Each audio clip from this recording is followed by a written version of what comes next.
Yo. Yo. Yo. Oh, Yo. man, bro. Lamar let the hood down. What a weekend! Nah, I ain't gonna cap. He really did. Yeah. He really did. That's the crazy part. Like if we being real, that whole game from top to bottom wasn't just on Lamar, but there was so much of this just riding, like so much of the narrative about all of this shit. Like even with the title, like proving his doubters right. The reality is a lot of the narratives about Lamar is just confirmation bias anyway. So it didn't matter. The only thing he was going to be able to do to shut them up momentarily would have been to win the Super Bowl. And even then, they would have found a way to say something else. But the fact that that game went down like that, like the defense went out there and they thought, okay, we're going to run some stunts, keep Mahomes in the pocket. And Mahomes started doing all kinds of Mahomes type shit. And they just kind of pissed down their leg. They're like, I don't know what to do. Eventually, they figured it out, but the offense never figured it out. Like, they ran the ball 11 times. The running backs had 6 carries. We do realize that, right? Yeah, that's wild. That's crazy. Like, that a run-heavy team like the Eagles, their running backs had 6 carries the whole game. Todd Monken turned into Nick Sirianni. Yeah, I can't lie. Todd Monken had a terrible performance. Like that was bad. Terrible. That was really bad. Like it was from beginning to end. It was just like as much as we were like, hey, this Chiefs team, it's not the same. They're vulnerable. There's something to be said about a lot of those dudes that are on that team just having experience, and that coaching staff just having experience. We've been here before. We don't have to panic. Yeah. And more importantly, I wish G Baby was here because he tried to set me up last week on the show and was like, oh, so it's a foregone conclusion. The Ravens are going to the Super Bowl. And I told him, I was like, look, no, it's not a foregone conclusion because that light-skinned dude that sound like Kermit the Frog is the fucking GOAT. And he is the GOAT. Y'all keep MJ Mahomes. Y'all keep acting like he's not. I done been burned by dude every single time. The damn Texans game last year in the Super Bowl while he on one leg. Like, dog, I've been burned by this dude too many times to say, oh yeah, nah, this time he going home. No. Every time you say he going home, he don't go home. He send you home. King James Mahomes is King actually James, but whatever you want to go, whatever. At this point, the go. Yeah, I'm about to say, look, if you want to call Brady Jordan and freaking Mahomes LeBron, I don't care. It's the reverse. It's actually the reverse. Cool. Brady could be King Brady, and Mahomes is just MJ Mahomes. I mean, there's nothing else to do. Like I've been saying it, and even when I was, doubting on the Chiefs and doubting on him, bro, I've been the main advocate of MJ Mahomes. But this guy, bro, against an elite defense, and I'm not saying he torched the Ravens, but bro, he gave them some work. That first half, they couldn't do nothing with it. Yeah, the first half was crazy. It was crazy. They gave him crazy work. And you know why this looks so bad on the Ravens and Lamar? Well, first off, we all know we all gave a pass for Lamar in 2019, even though they was 14-2. But that was a carry job. That was a crazy carry job. Even though he's still carrying right now, you had weapons this time. And then what makes it worse, they shut out the Chiefs in the second half. That was like that's like the least point. That's like the least most points Patrick Mahomes has ever had, I think, ever as a quarterback. And you still you throwing picks and you throwing Stevies and triple coverages. Yeah, that pick was inexcusable. I know we haven't talked about it. Bro. Three people. Triple coverage. Dog. My God. The worst thing about that pick, looking back on it, I literally went to go look back on it today. The reason why that happened, the safety that came screaming across to pick it off, he was literally trying to look dude off like, okay, my helmet stripe's over here. He gonna stay over here. Dude straight up ignored Lamar and just screamed across the field. Bro said, "I'm open." Oh, but the crazy part is we're talking about that pick, right? That's a terrible decision. Yeah, he should not have thrown that. Like, should not have thrown that. Absolutely not. The reason why that pick gets thrown in that moment is because the previous drive before, your rookie wide receiver, who numbers wise had a freaking coming out party and low key put old boy in a blender. Like, they had problems covering Zay Flowers the entire night, and you found a way to make the most rookie baby. You don't. I know dude is holding on to your leg.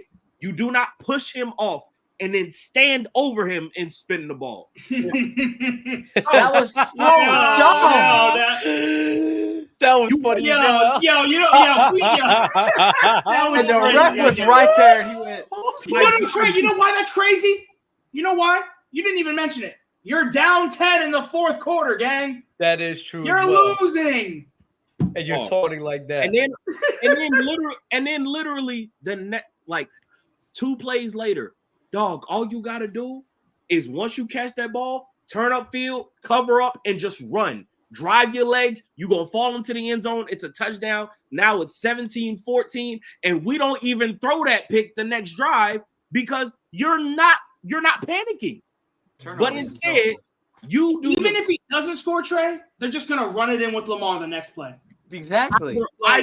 Either way, you still close it to a 3-point lead as opposed to, damn, now it's 17-7, and we gave the ball back in the red zone, and now they got it at the 20. Like, dog, like there were so many opportunities where it was a failure on everyone's part. Like the fact that, like, the biggest indictment to me, like schematically, like we can talk about Lamar all day, blah, blah, blah. That's cool. Whatever. The narratives are going to be the narratives.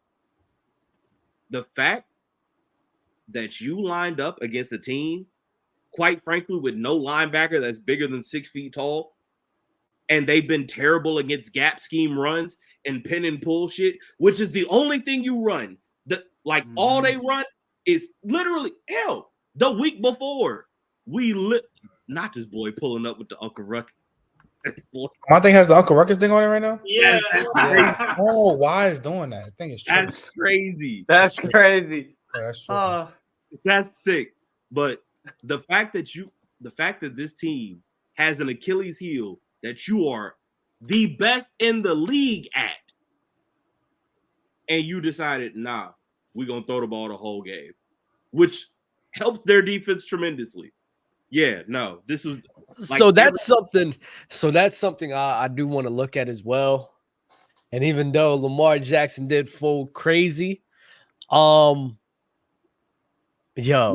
gotta eat this. Like, Lamar got to. take the L. But Tom Monken utilizing run at all is by far one of the worst coaching schemes I've ever seen in my life. You have the best rushing team, or one of the best rushing teams in the league, and you don't run? What sense does that make? And against a Chiefs secondary that's elite. So I don't know who you think Lamar is, because even though I think he's a great quarterback, like, bro, this ain't Mahomes. Like, and I don't think a lot of quarterbacks just sit here and just be successful. Even the Chiefs, they ran the ball, 24 times with Pacheco and a couple more times with some other RBs. So in my head, I'm like, bro, if they running the ball with Mahomes, why ain't you running the ball with Lamar Jackson? This is the dumbest thing I've ever seen in my life, honestly. Terrible. But Rex Ryan says something bad. Oh, yeah, all the smoke that Greg Roman got. Let's be real, okay? Like, Greg Roman deserved all of that criticism. Like, let's not sit here and just give him some leeway.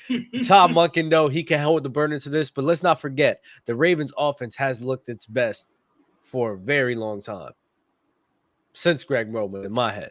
So, bro, I think it was just a choke job by Tom Monken. And Lamar choked with that pick in the end zone. That was terrible. It was just terrible. But that's the thing. It's a choke job on everybody involved. John Harbaugh, Mike McDonald. It's a choke job on Todd Monken. It's a choke Lamar, job. Zay Flowers, Isaiah Likely, Jackson, Isaiah Likely, all of you. Mark Andrews. That entire team melted down. That entire team melted down. Like every single one of y'all. I hope y'all use this as motivation. Because at the end of the day, like you can like the public narrative, Lamar's gonna have to eat it because that's what people want. They want Lamar to take the shoulder of the blame. So cool. The public is whatever it's gonna be. Behind closed doors, like, dog, every single one of y'all has to look in the mirror and be like, this can never happen again. But you know what? Because quiet is kept. This might have been your biggest window. Like this might have been the biggest one. Like, I'm not gonna say they don't have another shot because that's a good organization. It's a good. This was their best chance. This was your best chance you'll ever get, is what Trey's trying to say. It's probably more than likely. It's probably the easiest one. Because everyone said the Chiefs' offense was down, this and that. And they said, yeah. And we were saying this last week. We were saying, like, we all were saying on paper, this game had to be for the Ravens for the taking. And what makes me more mad about it is I went back and watched the first half. The first half, it was like, or a majority of the game, it looked like Lamar was struggling. Like, he didn't look like the normal Lamar on sometimes. And I think, and I'm not trying to blame this for a majority of how he played, I think there's a lot of pressure that was on him to win this game and go to the Super Bowl. And you just think he choked? I think it's a mix of a choke, and I think it's a mix of a failure of the entire team. I think he struggled for that. Because honestly, if you have to think about it, the narrative that I was seeing go through the media was, if Lamar doesn't win, if Lamar has to win this game, Lamar's got to win this game, Lamar has to win this game. That can get in your psyche, and it can mess you up sometimes. That's not an excuse, though. And I'm not. That's not an excuse at all. You know why? I'm not trying to excuse it. I'm not trying to excuse it. I'm saying is, I don't know if that may have been a factor. I'm not blaming it on the performance. He played horrible. I'm not even trying to justify it. Look, I don't want to hear nothing about that, because in my head, that's exactly what people are gonna look at you, especially with how great that you are. They're gonna come to conclusions like that. It is what it is. Yeah. They got to persevere and overcome that, right? I agree. My whole thing is, and this is something I didn't think about, I forgot how pretty young the Ravens are. You know, they're a pretty young team, and they haven't made the postseason because of injury for how many years now, Trey? They missed it last year. No, they made it last year. They did make it last year. They missed it the year before. Did they miss it the year before? Yeah. My bad. But my whole thing is with this Ravens crew is I think they're a young team, and especially after watching last night's game, I mean, you also had almost 100 yards on penalties. You know, Bateman really hasn't been in a moment like that. Flowers hasn't been in a moment like that. Odell has. Lamar, Odell, this is the hold on, wait. I need to say something. Go ahead. Odell, my foe. The boy Trent McDuffie had you on solitary confinement. That boy time to hang it up. I'm not gonna lie. That boy put you in the no. I'm being serious. No, real shit. Yeah, it was bad. That boy put you in the shoe, bro. You was locked down 23-1. You ain't get no yard time. That boy did not let you outside. Yeah, he was. I told y'all, bro, he's not the same. Well, we knew that. It was just like nobody expected Odell to be old Odell. The whole reason why people were like, cool, this is an upgrade, is because their entire receiving corps was full of practice squad dudes. The only dude from that whole squad from the 2019 receiver room outside of Hollywood Brown that still has a job currently is DeMarcus Robinson. Hey, real quick. Just keep going, Trey. Dub, bring Stat Pafford back in here. Bring him back in here. Bring him back in here? Yeah, bring him back in here. He said he can't get the ring. Bring it back. But keep going, Jay. But nah, it's just like I said, everybody has to shoulder this. Like, this is just all. All I heard from Stat Pafford about Lamar Jackson being the best player, being the best quarterback, and everything, being better than Patrick Mahomes, saying that Lamar had a burden of such a bad offensive crew. When Patrick Mahomes has just as bad of an offensive crew right there, what happens? Patrick Mahomes shows you who he's about. Patrick Mahomes, GOAT. It's left, and that's why for me, bro, like that's why we've been saying since last year. Whoever you got 2 through 4 or even 2 through 5, I don't care at this point. It's all interchangeable. I do not care anymore. I don't. If you have Lamar top 2, if you got Burrow top 2, you got Josh Allen. Hell, if you got Herbert top 2, I don't care. They're all on the same tier. That's why. Yes, like Trent said, they're all on the same tier, and Mahomes is his own tier. They're all competing for second. Yes, every single one. Massive gap. Tier. And everybody else. Everyone else, dude. Yeah. Everyone else. Stat, bro. They're all competing for second place. Like, I don't want to hear this. Oh, if you put, because I remember LaShawn McCoy and everyone was saying, if you put Josh Allen on that crew with Andy Reid, what's gonna shut up? I don't know what, bro. This kid is crazy, and I don't want to hear no more of this Andy Reid stuff, bro. Because at the end of the day, this man plays backyard football with them guys. Andy Reid can't do nothing with that. Wait, hold on. Wait, to your point about the backyard football. Because as the game was going on, one of my homies, he's from Baltimore. He's in my Twitter group chat, and he just like, bro, we got to stop doing these stunts. They're giving Mahomes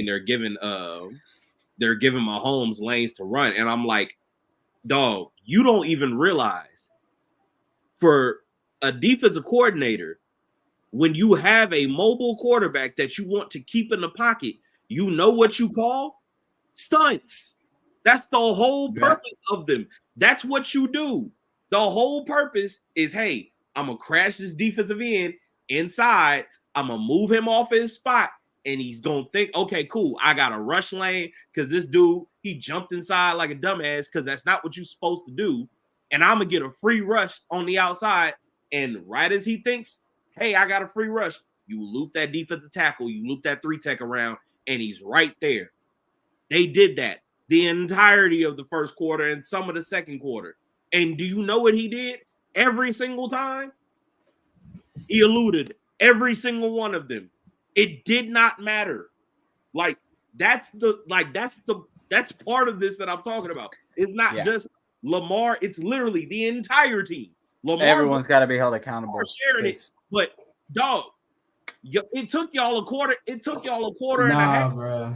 It took y'all a quarter and a half to figure out what was. They held them to 17, bro. Nah, bro. No. What you mean they held them? No, bro. No, bro. Let me tell you. If I would have told you, bro, if we would have went in that game, going in that game, if I would have told you that the Ravens would have held Patrick Mahomes to 17 points, we would have all probably guessed that they won. That's a game that they win, right?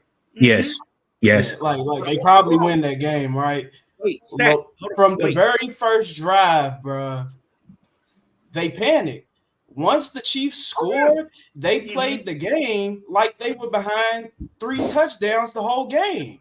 And I just couldn't understand it. And I couldn't see, and going into it, I couldn't see Lamar playing that bad.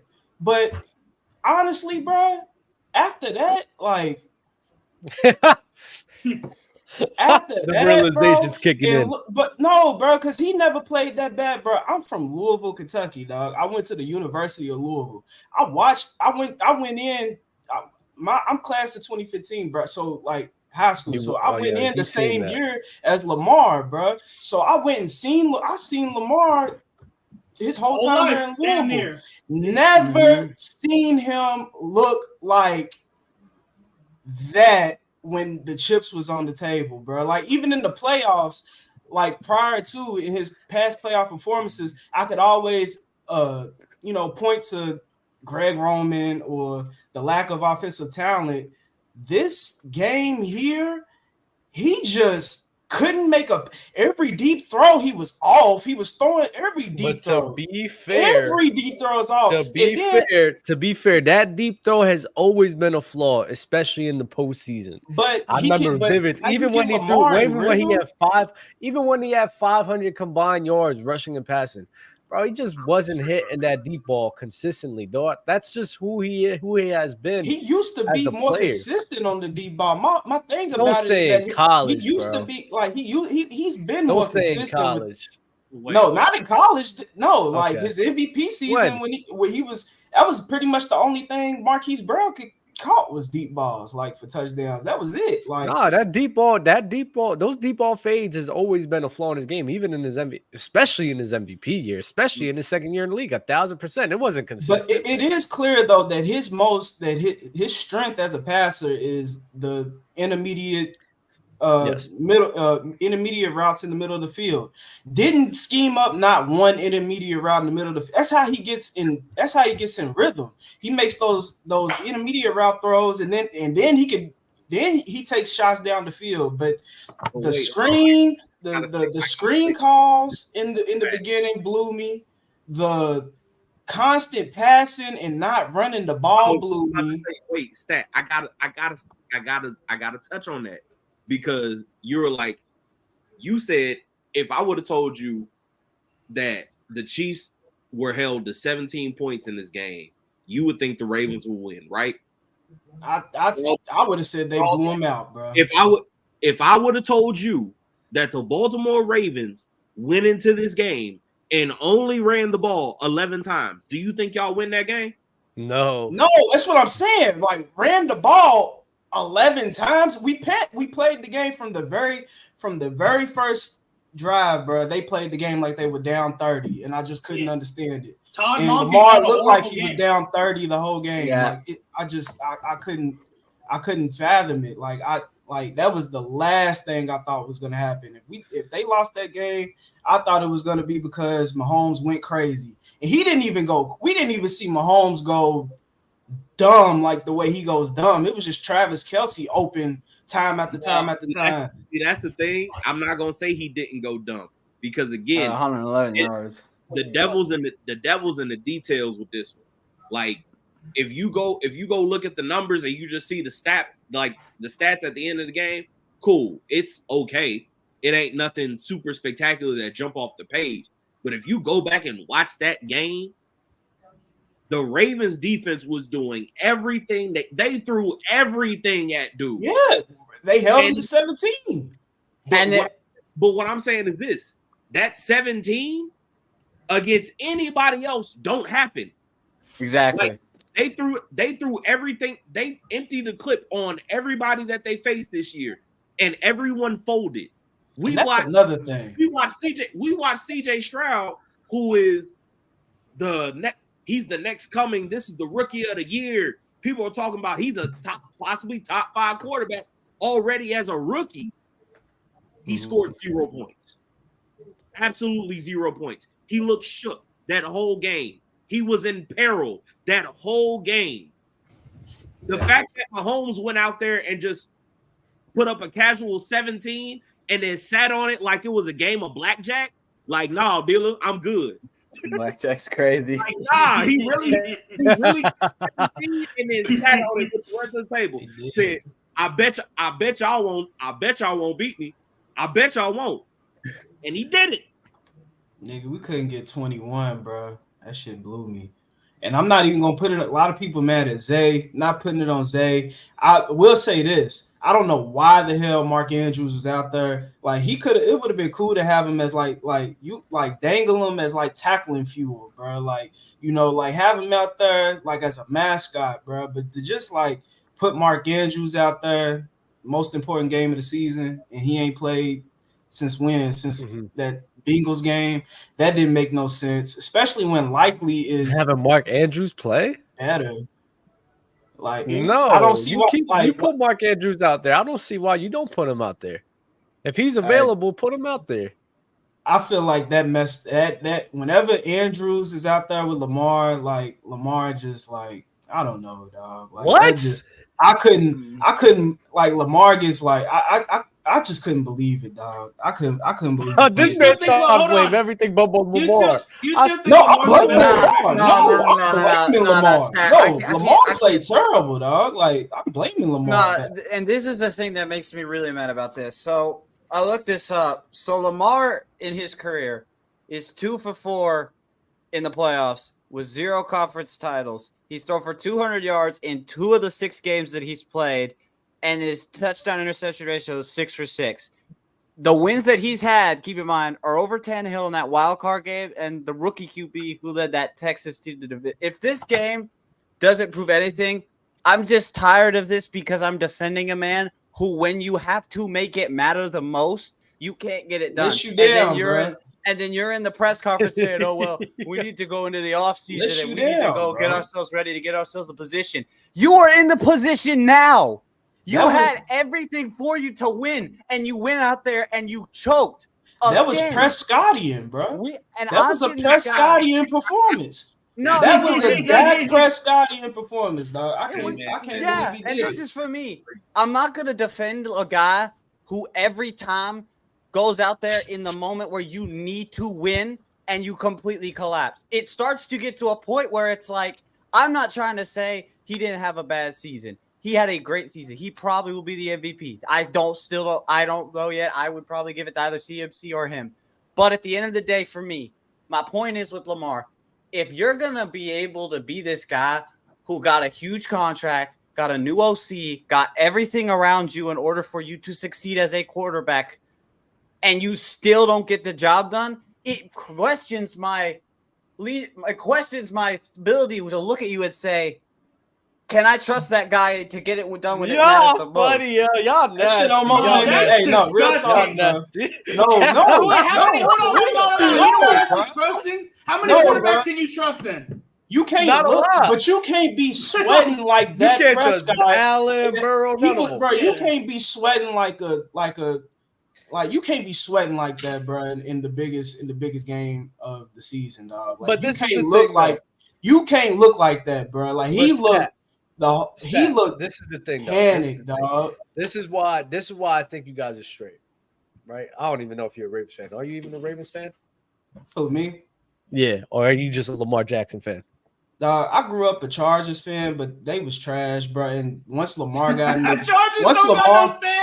once Lamar got in the NFL, bro, I was like, okay, that's my guy. I know one, but we not gonna go. So listen. This is why the Ravens, even though they lost, I think they're in a good position. One, you have a young team. I think you have a very young team where they're going to learn from this mistake. I think failure is one of the most ultimate teachers in the world. And a game like this, with all of this riding on you, and you were favored to win this game, and for you guys to fumble like this, I think is a good learning experience for Todd Monken, for Lamar Jackson, for Zay Flowers, for even Bateman to an extent.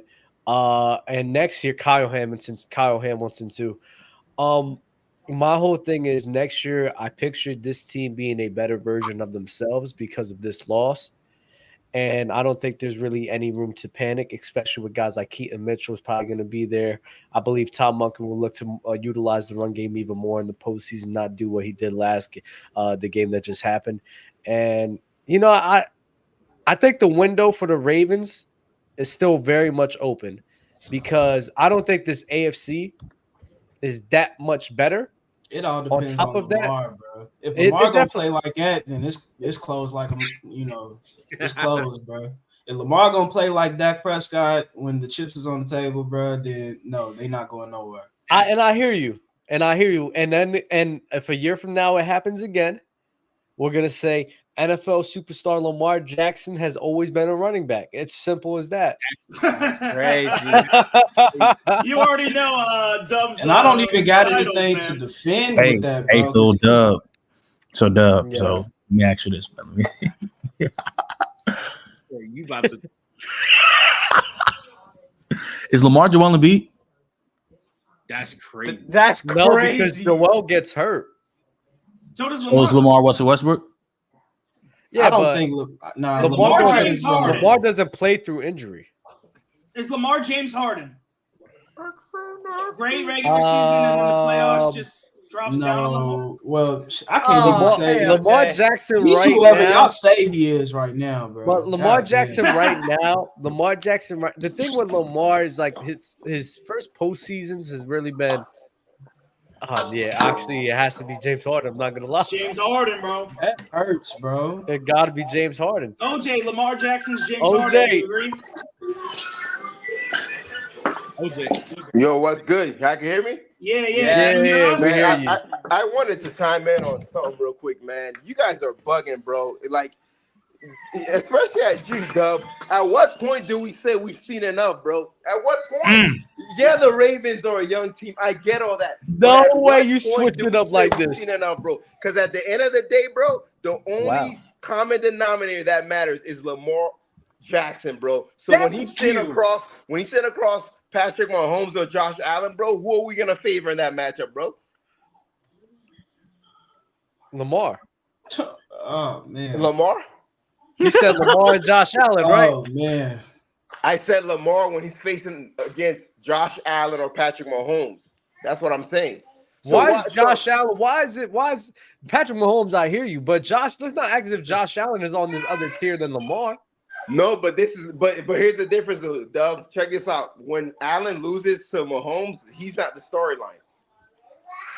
Okay, Yeah, wait. You know what? He kind of was. They talked about Josh Allen. He kind of was storyline. I ain't gonna lie. He kind of was. Nah. I hear what OJ's saying. Like they kicked him out. Like the whole storyline last week was kicking him out of basically the top three. Like, oh, you gotta hear what OJ's saying though. OJ, what you about to say?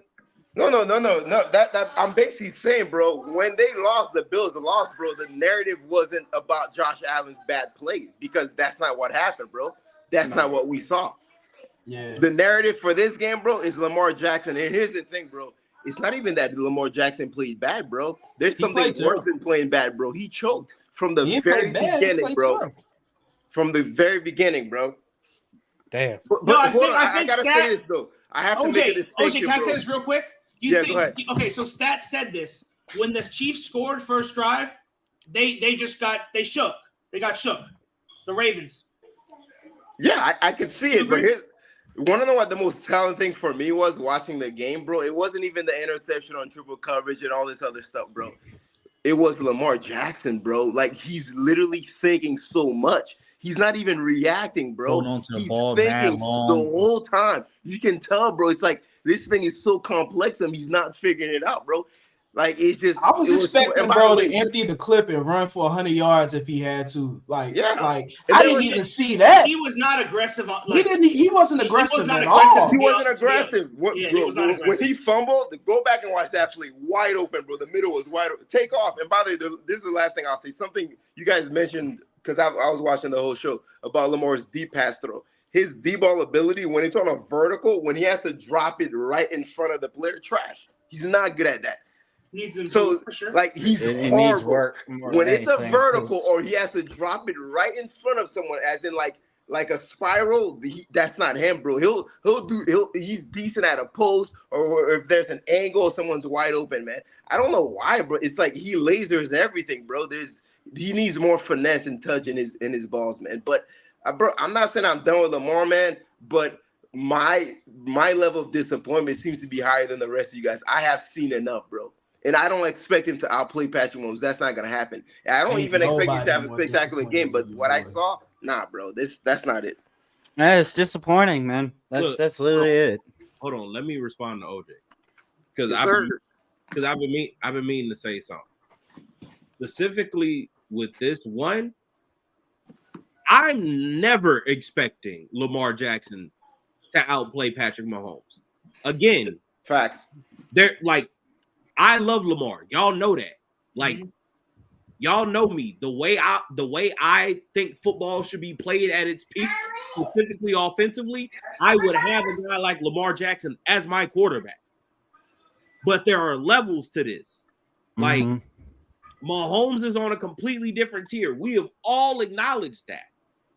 The issue that I have with all of it, because you're right, Lamar pissed down his leg. But part of the reason why is because everyone else did too. Like, when you go out there and schematically, you're like, okay, cool. They're blitzing me. Where's my hot read? And literally, The Chiefs had literally knew where his hot read was coming from. They knew where he was gonna go with the ball. Literally every time he's like, "Cool, I should have an answer here." He had to pull it back because he's like, "Damn, that's covered. Damn, this covered." Next thing you know, he's getting hit. Also, again, there's one Achilles heel for that Chiefs defense that is literally the best thing that they do as a team, which is gap scheme run. You could do that with Lamar. You could do that without Lamar. It worked multiple times throughout the game. And Todd Monken was like, cool, we just got 15 yards on one play. Let's never do that again. Like everybody in that equation, including Lamar, has to bear the brunt of this. But let's not act like, oh, okay, this was just, there were answers, there were things that were just going on. It was just Lamar just missed. No, they all fell apart. The entire team from top to bottom. John Harbaugh. But here's the difference, though. Here's the difference. It starts with your leader, bro. When Lamar Jackson's out there, what I'm seeing, bro, I'm seeing fear, bro. The lights got bright, and that translates to everybody else, bro. When Tom Brady is down by 17 going to the fourth quarter, look at his eyes, bro. Like, we're gonna do this, bro. Like, he has that energy, that confidence, and I'm carrying everybody with me, bro. But Lamar Jackson, when you got that energy, bro, playing and you shook like that, it's gonna translate to the whole rest of the team, bro. Bro, and this is how I know, bro. You guys keep saying he's playing bad. Nah, it's bigger than that, bro. When I tell you about the lights, bro, Lamar Jackson, he can even complete little flat passes, bro. He's throwing over people's head at their feet. So, like, I'm talking about routine passes to the flats. And by the way, if you paid attention, the flats were open all night long. And I said that in the chat, bro. That was open all night long, and he's missing them by He's missing wide open shots. Why is that? That's not like Lamar, bro. That's not because Lamar's playing bad. That's because the lights. Lamar can't throw screen passes. They need to take the screen out of the game plan, dog. Like Lamar he can't throw screens. Anytime he throws a screen, it's either too low or it's in the dirt. I love Lamar, but I watch Ravens games, bro. Like, I really watch Ravens games, bro. Like, and I really like football. That's the reason why this hurts, bro. Because nigga almost didn't even want to watch football after seeing that, bro. I don't even want to watch. I didn't watch nothing sports related the whole day, bro. To the choir. I don't even care about the Super Bowl, bro. I don't even care. Oh, I know. And it's unfortunate. I haven't even made a TikTok on the Lamar Jackson. I haven't made a TikTok on it, bro. And it ain't even that, bro. It would have been different if Pat Mahomes if Pat Mahomes would have ripped my heart out, okay, bro. But it's Lamar ripped my heart out, bro. Like the refusal to run, the sailing balls, the missed throws, every time you miss a throw, the doing this, like, all right, bro, I get it. Like, no, bro, stop clapping and make some passes, bro, before I get mad. And like, before I get mad. And he just you saw how he wasn't outside. Yo, you know what this is? This is a therapy session right now. This is what this is. Can't believe I feel bro. bad. I had that last night. Like I said, bro, he let the whole hood down, bro, and he let it. He did feel the hood, and growing up a Chargers fan, having to watch Phillip Rivers do that every single year versus Tom Brady or anybody that mattered, like like that's one thing, bro. Like I grew to just accept it. Like, all right, bro. Like Phillip gonna do what he do, and blow it. So it's cool. And I'm not even gonna go crazy, bro. I don't want to come to that point. I'm not even gonna violate Lamar, even though I'm not gonna lie, even though I really should. I want to violate him, but because get the emotion out now. I kid you not, pause. Okay, yeah, but this is because I kid you not, bro. This is why I had so much smoke for Bama, because Bama is sad. He don't want to kick for his guys. Yeah, he was hooping and hollering for Josh Allen when they kick or miss the kick, hooping and hollering, saying all this stuff about Josh Allen. And then when they come to Lamar, bring up Zay Flowers, bring up this and that, blah, blah, and don't talk about how bad Lamar played. I'm not gonna lie. People, I'm not gonna lie. People like that, just like Lamar defenders like that, are the reason he gets slandered like that. He's the 2 rushing touchdowns, dog, and they win that game, dog. Like he didn't even have to pass it. Like the historical defense that he, because I told OJ this, because the first drive, I ain't gonna lie, It looked pretty sweet. I ain't gonna hold you, you did. And OJ was talking about, yo, this is historic defense. I don't know. I'm like, OJ, chill, let it rock. They shut them out in the second half. Yeah. And you still couldn't get it? Like, that's crazy. That's crazy to me. That's crazy, bro. Bro, That's I heard crazy. something, man, and it hurt my soul. I heard Colin Cowherd say something, bro. It hurt because there's some truth to it. He said Lamar Jackson is the opposite of Eli Manning, bro. He says Eli Manning. Oh my God. Regular season, average, whatever, playoff No, come no. over, man. Bro, there's some truth to that, bro. Because Eli, There's some listen, truth to that, bro. That's nasty, bro. But there's some truth to it. Is there not? It is, bro. OJ, why do you think I called him James Harden? There you go. That's another one. Yeah. Lamar Jackson is James Harden, bro. At this point. And Trent, to your point, bro, I'm never gonna sit here and be like and trash and Lamar because I'm not on that tip, bro. My tip, where I'm at, is disappointment, bro. Because I have so much respect for that's where I'm. That's where it's at. so high, bro. That's It's what it is. My disappointment. standard is high for him, so it's disappointment. I'm not gonna sit there. Oh, you suck. For what? What's that gonna do, bro? Like Lamar's a really solid dude, and man. Like, and the only and it'd so be solid, different if bro, I so. felt like he played his best, bro. Like, and he came up short. Like, we didn't see the best of Lamar in that game at all. Like, that wasn't Lamar. That's not the Lamar that I've seen Lamar on that we've seen play all season. We got like one Lamar play or two Lamar plays from that game, and one of them was him catching his own pass. Right. Like, Facts. what are we talking about? Like, And the rest was just like it was a struggle. The rest of the game, bro. Like it was just a struggle. also, I got a hot take for y'all. Hot take, real quick. The Chiefs got the best cornerback duo in the league. Yeah. I don't think that's not a hot take. Oh yeah. That's not crazy. Oh, I don't think that's they proved it, bro. Hey, They know how to tackle for one.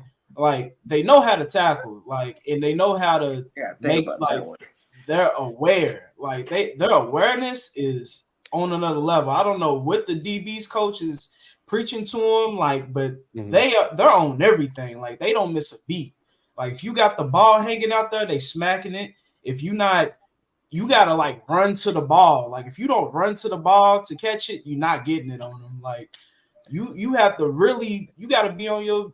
And I gotta say something real quick, bro. Like coming into the game, one of the reasons why I'm like, the Ravens got this. I'm like, bro, between Roquan and Kyle Hamilton, bro, they're gonna figure out a way to slow down Kelsey, bro. And Kelsey Travis Kelce, Patrick Mahomes, is probably the most dangerous duo I've ever seen in my life. Travis Kelce I've yet to see an answer for it, bro. There's no answer for them two cats, bro. There's none, bro. Bro, he made Kyle Hamilton put 111 Bro, he pulled yards up Kawhi Leonard. He chilled all regular season, and then in the playoffs, he started wowing again. Trent, he got a new girl.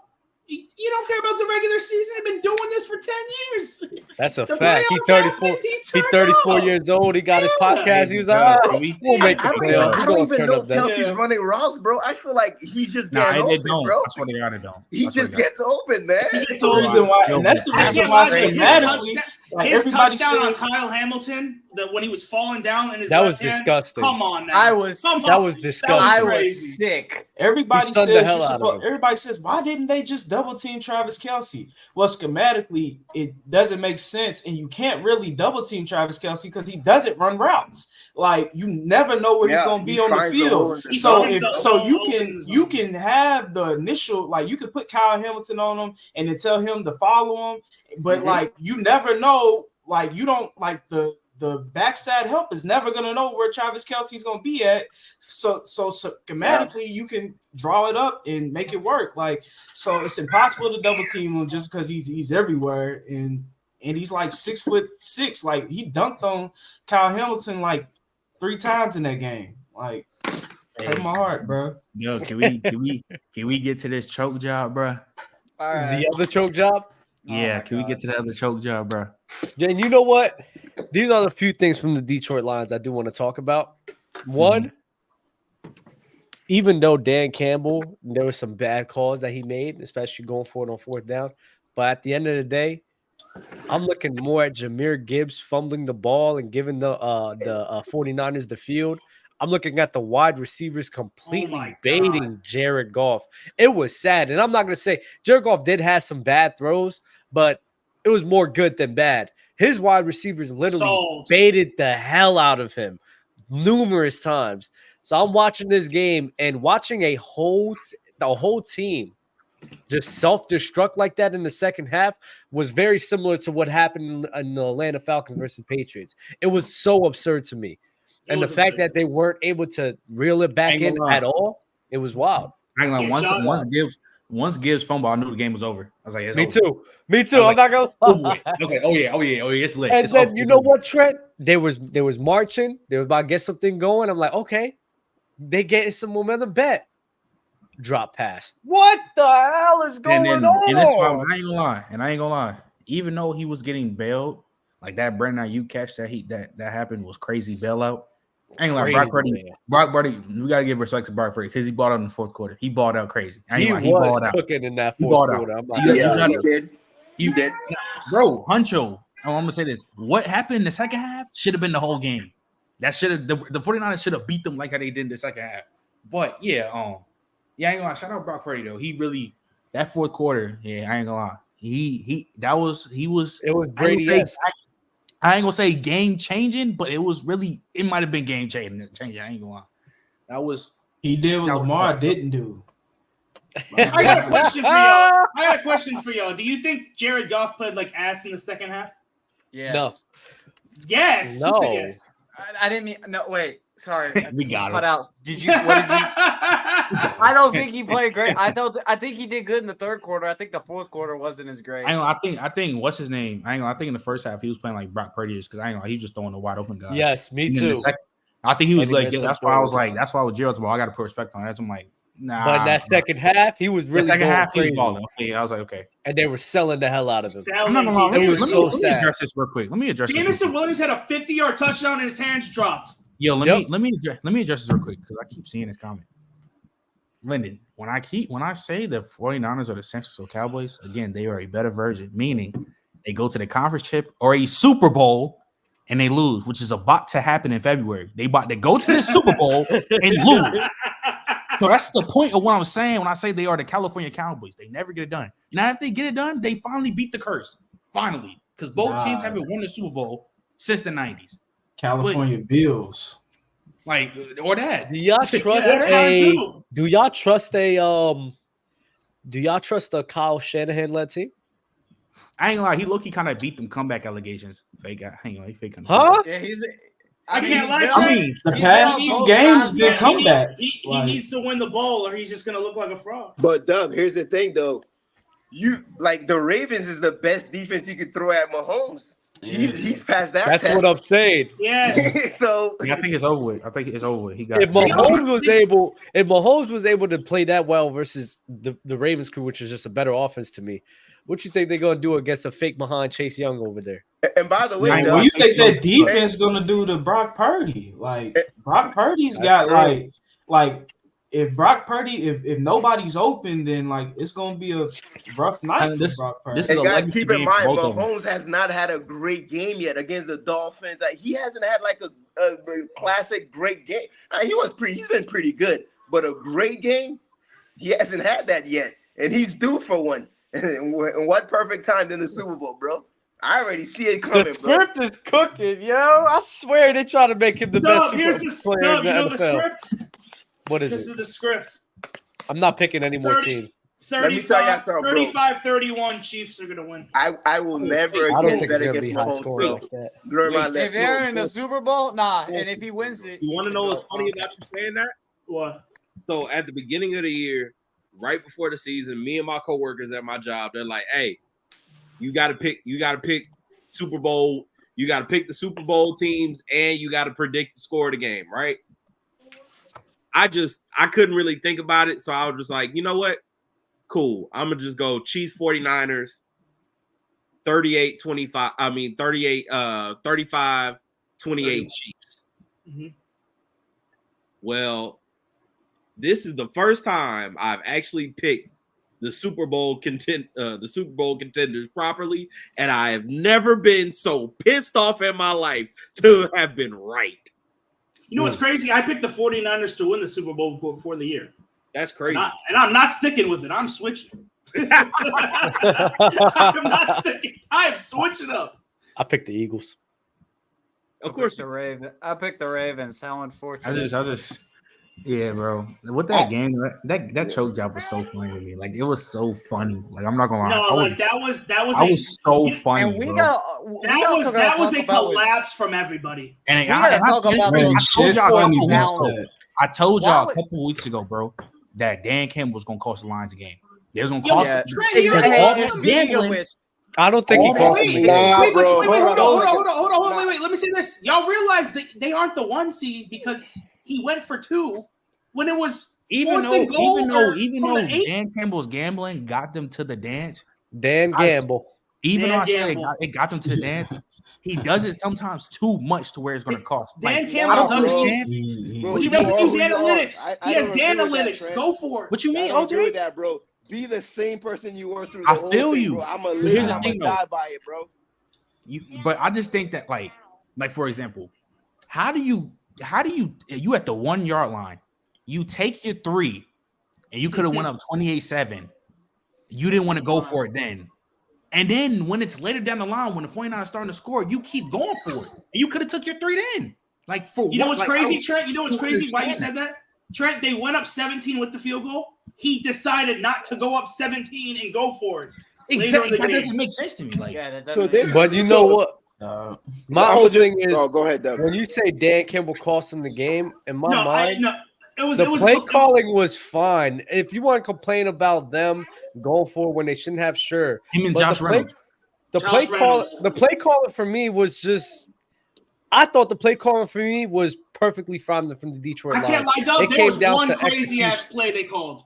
A 3rd and 4 run with Amon-Ra St. Brown is insane. And then also, that is wild. But that's that's every like that happens with everybody, right? Where you'll have one. The play calling was fine. You know what else is insane? You have 3 timeouts and it's under 1 minute and you run the ball. Oh my God, Trent! What are you doing that for? What are you doing? Like then you decide to run the ball. Like you were supposed to run the ball you're supposed to milk the clock the whole. I mean, guys, you guys make some solid points, man. But it was a classic choke job by the Lions. Like that's really what. And there's only so much the coaches could do. And I realized something in football, man. Like to me, this is the breaking point of the game was when Ayuk had that BS lucky touch. Well, technically he didn't score, but he ended up scoring like 2 plays later. Mm-hmm. At that point in time, I think all the Lions players collectively said, "Here we go again, bro." And that showed, bro. And it wasn't just Purdy balling out in the 4th quarter, bro. It was the Lions defense, man. And that their mentality was shut, bro. They're like, "Here we go again." I can't believe this is happening, bro. Because I don't know, man. I think the mentality, mindset, and all that plays a massive, massive role, man. But then these guys, they were shell-shocked. There's probably a level of truth to that. Probably. But can I say this real quick, though?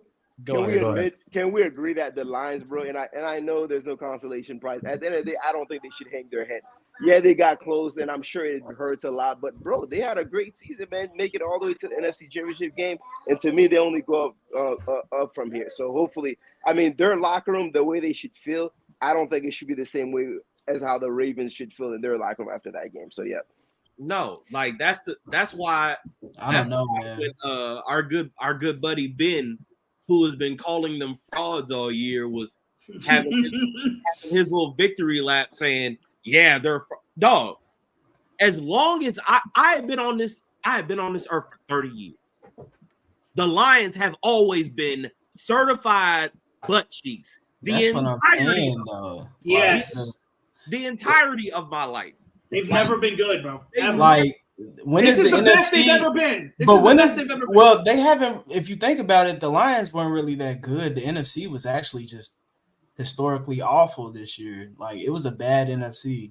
Like, but even being honest, if you want to go that route, my point in saying, dog, they've been so bad for so long.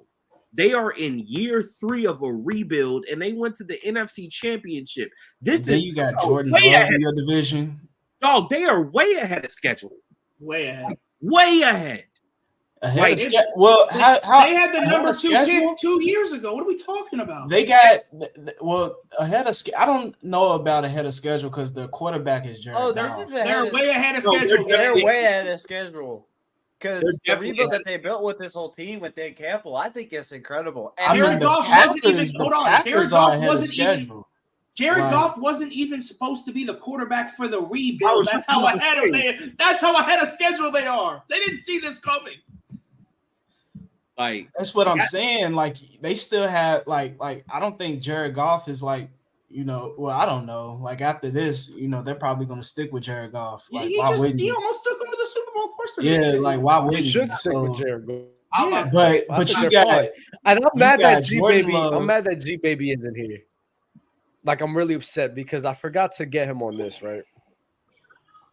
You remember how everyone was mad at the Lions for picking up Jahmyr Gibbs, mad that they should have got somebody else. Christian they said Gonzalez that they sold and that they weren't making the playoffs. Sold.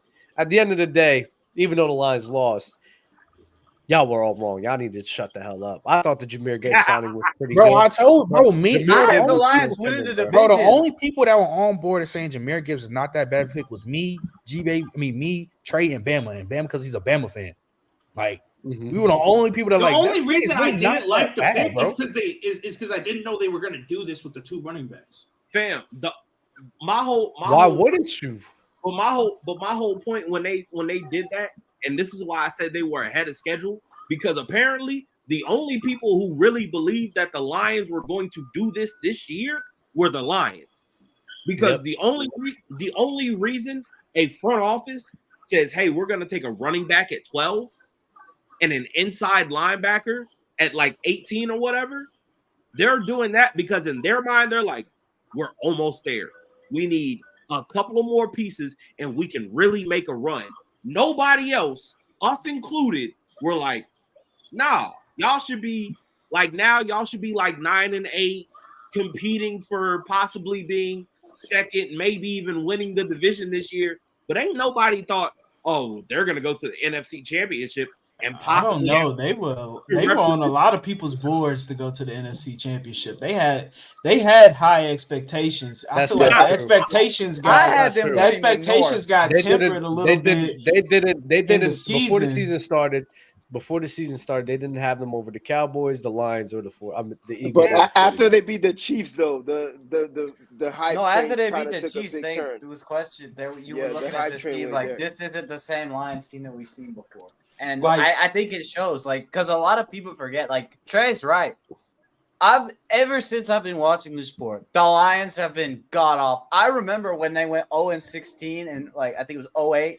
It was, like, bad. And, like, for years, this team has looked like the laughing stock of the league. And the fact that they managed to go with a coach, this is his second year with Jared Goff, Jahmyr Gibbs, Amon-Ra St. Brown, Laporta, all those dudes. They got to the championship. They shouldn't hold their heads down because I think that shows an impressive nonetheless. Is open. We got to talk about for the winning merchants. Matthew Stafford being better than Lamar Jackson. Oh my God. Not gonna lie. When you have a guy who performs in the postseason. Hey, Doug. Let's be real. You know what? I can't. We could probably have that. We could probably have that combo now. No, because the way I look at it, why not? It ain't fair, bro. Wait, Doug, as a passer, as a thrower of the football, tell me that man don't clear him. Dub, I have a question, Dub. Early pull up. Dub, I like that you brought that up. You know why? Since Lamar Jackson lost to Mahomes, and the only current active quarterback to beat Mahomes is Joe Burrow, does that help his case? Who Matthew Stafford? Joe Burrow. I don't like that. The reason why, so winning matters with.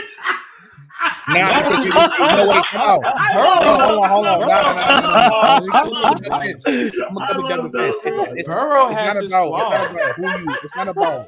It's not about what's his name. It's not about like you just winning. It's about how you win too.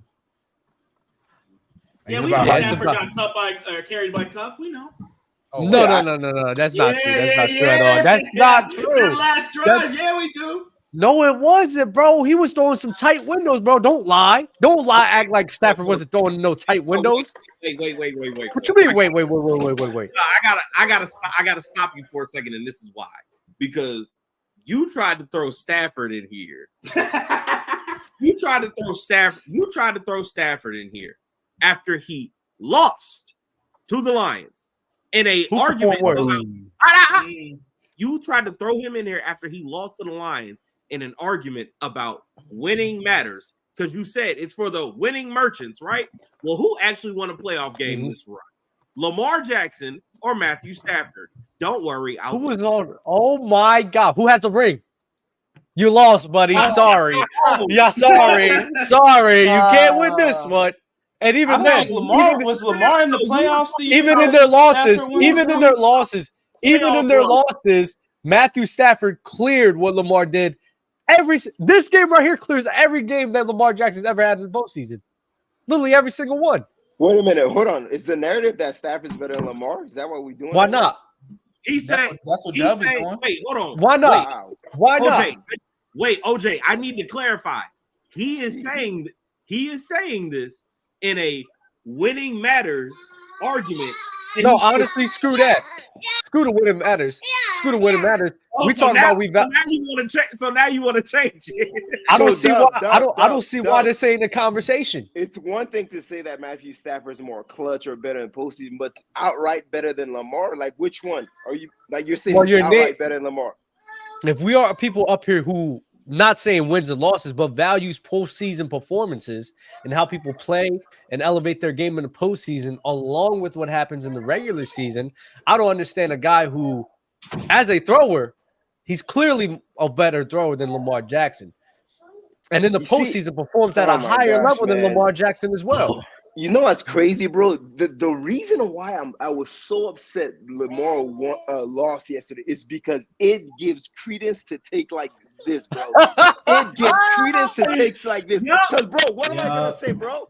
You can't say nothing, bro. That's why I'm so you can't deny it. I can't. I mean, I can sit there and disagree with it, but the very fact that he could even make that argument is because of what happened yesterday. Because you know what's crazy though. Because the thing is though, because again, like if you say winning is a quarterback stat, I'm not gonna lie.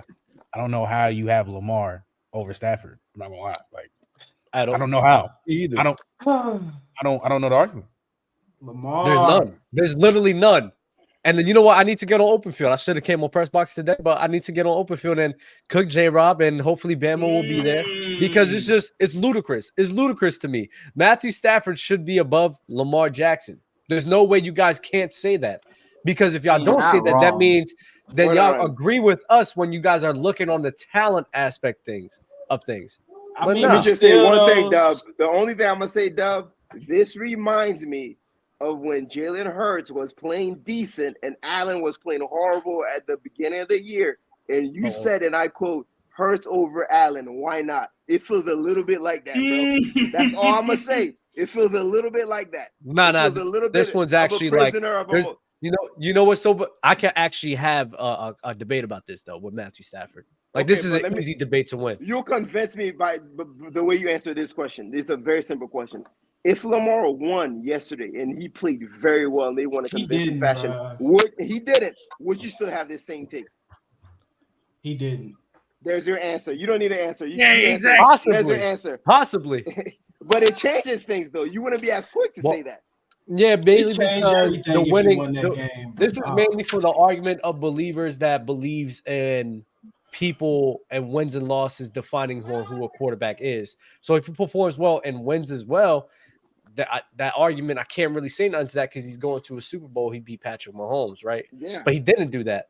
At this moment, he didn't. In every single one of his postseason, and this would have changed. This would have changed. This game right here was so crucial for Lamar Jackson and his legacy because this would have changed the outlook of his career. Because, okay, we could have looked past the postseason performances you had with Greg Roman and how the lack of supporting cast that you didn't have. But the fact that even with the offensive pieces getting a bit better, with Todd Monken being there, you still played similar to what you've done in the past. So this game right here was very crucial for him because this was going to be like, all right, we're going to forgive everything that happened in the past, and this is who you always could have been. or this is just who you really are? And you And know this what is hurts right for real? And I'm gonna say no. this last point to add to your point, Dub. This is the last thing I'll say to actually help defend your case. And I hate hypotheticals, but if Stafford is on that team yesterday, bro, he scores 3 times, bro. He's scoring. I think more, so too. Like, yeah, I really do think so too. But not only Like- that, but this, and I didn't want to bring it up like the last time I was on and we was talking about Stafford because like it just like it defeats what I believe. But on Marlon Humphrey's podcast, he had OBJ on, and Marlon asked him like who throws like the best ball, like who's like the best quarterback that you play for, basically. And like OBJ, he didn't like he tried to get Lamar his props, but he had to say like Stafford is like that dude. Like Stafford delivers like the best ball. Like he was like the best quarterback. Hold on, though. I will say this. I gotta chime in there real quick. If you're a receiver, naturally you're gonna want Stafford over Lamar. That doesn't mean that Stafford's better though. It doesn't mean Stafford's better though. As a receiver, you want a Stafford more because he's slinging the rock and he's a better passer. So from that standpoint, I see what you're saying, but that doesn't necessarily then rise to the level of Stafford's better than Lamar. Early, your sound is cooked. That's early. His sounded crazy back there. Wait, say it again, early. Can y'all hear me? Is it still bad? You sound like you in a car. It's like you in a car. I am, man. I'm sorry, man. I had to hop in here and make, it's been a bad week, man. I ain't gonna lie, man. It's been a bad week for Lamar, man. I'm gonna be honest with y'all, man. I think Odell has shown me enough to go to Kansas City and be a 1,300-yard receiver. I'm just be honest with you. I think Lamar just can't get it done. That's crazy. I don't know, man. That is crazy. Wait, hold on. I gotta stop early before he start doing his thing. Because no way. We watched Trent McDuffie from the Kansas City Chiefs put Odell in solitary confinement. I knew that was coming. Yeah. And you telling me he gonna go there and match up against other corners of the like and get 1,300 yards when one of these young cats who is a second-year player in the NFL literally said, "No, dog, it's 23-1 lockdown. You get technically, Trent, if he go to Kansas City, he ain't got to worry about Trent McDuffie except for in practice. So technically, he ain't got to deal with that no more. But here's the thing, though. But to Trey's point, it's a couple of Trent McDuffies out here in the NFL, bro. You telling me Trent McDuffie the best corner in the league? So you telling me, right? I watched Lamar get 3 or 4 catches in a row at the end of the game when he was literally like starting to get open, and you can literally. I honestly I'm be honest with y'all. I think we didn't watch that game the way we think we watched it, and I really want to do an all-22. Like I think it's really not what y'all think it is, and I really want to do an all-22. I don't think it's what y'all think it is. I promise you that. I don't think it's what y'all think it is. I think a lot of niggas was hoping Lamar just was nervous. I wish there was a way we could watch all 22 with the comments, like live. Mm-hmm. That would be dope, but we really can't right now. But we just got to go with what we all see with our personal eyes, right? And I'm not gonna lie, early you're tripping with the Odell 1,300 yards. You need to cut it out. And the fact that you're switching up on Lamar, the fact that you're switching up on Lamar Jackson like this is crazy. He could get 900. You are wrong, sir. You are wrong. You got to stop switching. Lamar's ability to catch the ball was in question last night. He made some bad plays. My biggest thing is this, man. I think Lamar has come. He has basically heard all the chatter about him being a running back and things of that nature, and it was forcing him to not run the ball. Like, this is what you run. Yo, that's a solid point, bro. My homeboy made the same point. There might be some that is that, true. That is true. But that's what it was, though. Like he wanted to duel with Patrick Mahomes, on the passing side of the game when really he should have been doing everything he could just to get in the end zone. Like, and by that the was way, it. Like, Lamar looked a little slow too. Like, is it just me or did he look slower than usual? He didn't look as fast as he didn't look as fast. Like, he didn't want to run. He didn't want to pass. He didn't want to do nothing. Look, hold on. Yeah, hold on. the fact he didn't want to run, like, that was crazy to me. But you Like, know, on that one play on 4th and 1. Nah, early. I'm not gonna lie. Early. You are in the ocean right now. You are in the ocean. Like, your audio is as bad as your take, bro. That sound like that better? I'm off the call. I bet. What I'm saying is that on that 4th and 1 play, right? Lamar normally hits his head on the goalpost on that. Like, it's like he didn't even know he was gonna get that wide open when he hit the hole and was gone. He got caught. I was like, Lamar don't get caught when he got some room in front of him. Like, it was. I don't know if he was hurt, but look, like I told Trent, hey, look, we should sit down with Lamar, watch all 22 on Brock Purdy, and let him know how to run as a quarterback. I ain't gonna lie to you, because Brock Purdy looked like Steve Young. Brock Purdy looked like Steve Young last night, ladies and gentlemen. I knew you was gonna find a way to do this. Here we go. You see. Can we stop with Brock Purdy? I'm not gonna lie. For the majority of the game, he was throwing to wide open receivers, bro, and they were making some crazy catches as well. And what was Jared Goff doing? Getting sold by his receivers? Jared Goff was definitely getting sold by his receivers. Like, what are we talking about? Well, hey, because it's another quarterback that played for the West Coast that be getting sold by his receivers, and we don't like him neither. We don't give him the pass. Herbert. No way, bro. What are you talking about? Herbert. No, you have Mookie. I'm not over talking here. about that injured man. We're not doing this. Oh, let me ask y'all this. Was Mookie right? No. He's No. Hold on a second. No. Based on the results, yes. Based on the merit, no. The results are the results, bro. Yeah, I agree with OJ. Do y'all think Andrews was out there for y'all think Andrews was a decoy? Yes, I don't like that nigga didn't do nothing. Hey, Early, you know what's crazy? You know what's crazy to me since you brought that up? Mark Andrews looked like a decoy, right? And then Sam Laporta on one leg had 100 yards. Oh my God! He's Sam Laporta was cooking. Sam Laporta might have moved into the third best tight end in the league. I'm not gonna hold you. He might have moved over there. Well, as a rookie, if this is what rookie Sam Laporta looks like, I let him see 10 years of this. I let him see 10 years of this. Sam Laporta is gonna be he's gonna be a dog because I'm not gonna lie, it seemed like he couldn't be stopped last night. And he got swagger too, bro. I love it, bro. He wants all the smoke. I love his energy, bro. Oh man, which can I ask you something? Should David Montgomery get the hell out the way and let Jahmyr Gibbs be what he's supposed to be? No, you keep the running back committee right there. I think it's perfect. They're a great 1-2 punch. It's giving Lindell White and Chris Johnson. I ain't gonna lie to you. That's crazy. Gibbs might be 2K. Gibbs might be 2K if he gets the rock enough. They have skill sets that complement each other. You do not take that away because that is dangerous. Like, but I think you can't pay both them backs though, Trey. Those are two like franchise starting backs, bro. You can't do both of them. Gibbs is a first round pick. You can Saquon Barkley Gibbs if you got to. Wait, hold on, wait. That's what I'm saying. Thank you.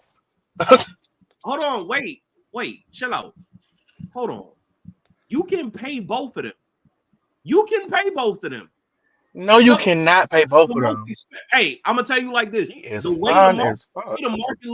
way the market looks for running backs right now, the most expensive running back right now will probably run you $16.5 a year, as opposed to paying a mid-tier wide receiver who just had 1,500 yards and now he's a free agent on the market. If you go pay that dude right now, you gonna pay him upwards of $27 a year.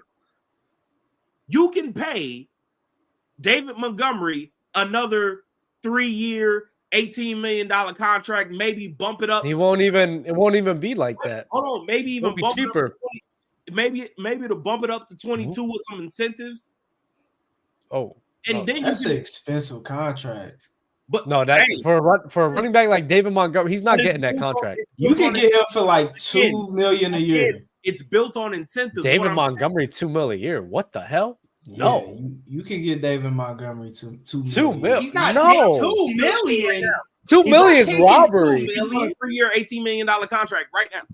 Gus Edwards. Have y'all seen Gus Edwards' contract? No. Gus Edwards is way worse than David Montgomery. And also, hey, you like this? Gus Edwards is good man. Gus Edwards ain't about to get paid. Shit, Gus Edwards not no more than he's already getting paid. I promise you, he will. Ravens need a draft running back. Oh, what's it called? Trey, my bad. I'm tripping. I thought you was talking about $18 million a year. So then how are we paying Jason Laporta? How are we gonna pay Hutchinson? Because his contract coming sooner or later. Like, what y'all mean? Y'all can't pay all them people. David Montgomery at the most is gonna cost you $3 million a year. Oh, that's not true. David Montgomery, that's crazy because he can go to the Ravens and get $8 million. He can be the Ravens starting running back and get $8 million and go crazy. He's $5 million a year now and this year. There's no way. None of this. Exactly. What are you talking about? $3 million. Hold on. He's $5 million a year right now. He's not getting paid more than $5 million. Yes, he is. That's the most he's ever getting paid. The salary cap will go up. The salary cap will go up. That's the most David Montgomery's getting paid. $5 million. No, the hell he's not. He just had 1,000 yards this year. He's gonna get probably $8 million. Dude, he had 1,000 yards and shared the backfield. Are you kidding me? Yeah. So why would he not go somewhere else and be the leading back and get all the carries? And he had 13 TDs. Hey, Dub, when oh, you tripping? $3 million a year? Stop it. When Jamal Williams, also actually get more than that. When Jamal Williams left the Lions, we all said, "Oh yeah, David Montgomery is an instant upgrade." Yeah, we all said this. Yeah, he's definitely gonna be getting probably $8 million a year. I think the next contract he'll get. He's 26. He's in the smack dab of his prime. His contract runs out next year, so it'd be like 27, 28, probably 27. I mean, he has $5 million a year again. I mean, none of this matters because the Lions are not making it to the NFC Championship in the next 10 years anyhow, bro. This was they're not. Bro, I've never seen an easier path. Bro, when was the last time we saw a path as easy as theirs to the NFC Championship game? We got the Bucks and the Rams, bro. I'm not excited. But to counter that, I was just going to counter that with the 49ers to the Super Bowl. Oh yeah, I wouldn't disagree with that though. But it's a foregone conclusion the Chiefs are going to win. So you're preaching to the choir with the 49ers. But the thing with the lines, though, you have. I'm with you on that because once Jordan Love gets some real help, it's over for that division. But listen, this is the thing, right? Jordan Love is really good though, Jordan. That's got a spirit of Brett. You have a Lions crew that's been getting better every year, and this crew, they're still very young, and they still have room to grow to get better. So in my head, it doesn't. They're definitely going to be an even better team than they were this year. I mean, next year than they were this year. So in my head, I think they definitely. Now the Sutton's still starting the corner. If Sutton's still starting the corner, they won't be. Yeah, I think they're going. I think they're going to spend some draft capital on some CBs. I think they will. I mean, some teams just can't get it right at the corner position. Like they already drafted like a cornerback in the first round, and it didn't work out. Like. Some teams just never really get it right at skill positions. Look, hold on. The problem was you drafted a man-to-man corner who runs 4.5. There's only been one of those in the last, 15 or so years that actually panned out. His name was Joe Hayden. He ran 4.5 at the combine. It was a bad day, and then he went to his pro day and ran 4.3 something.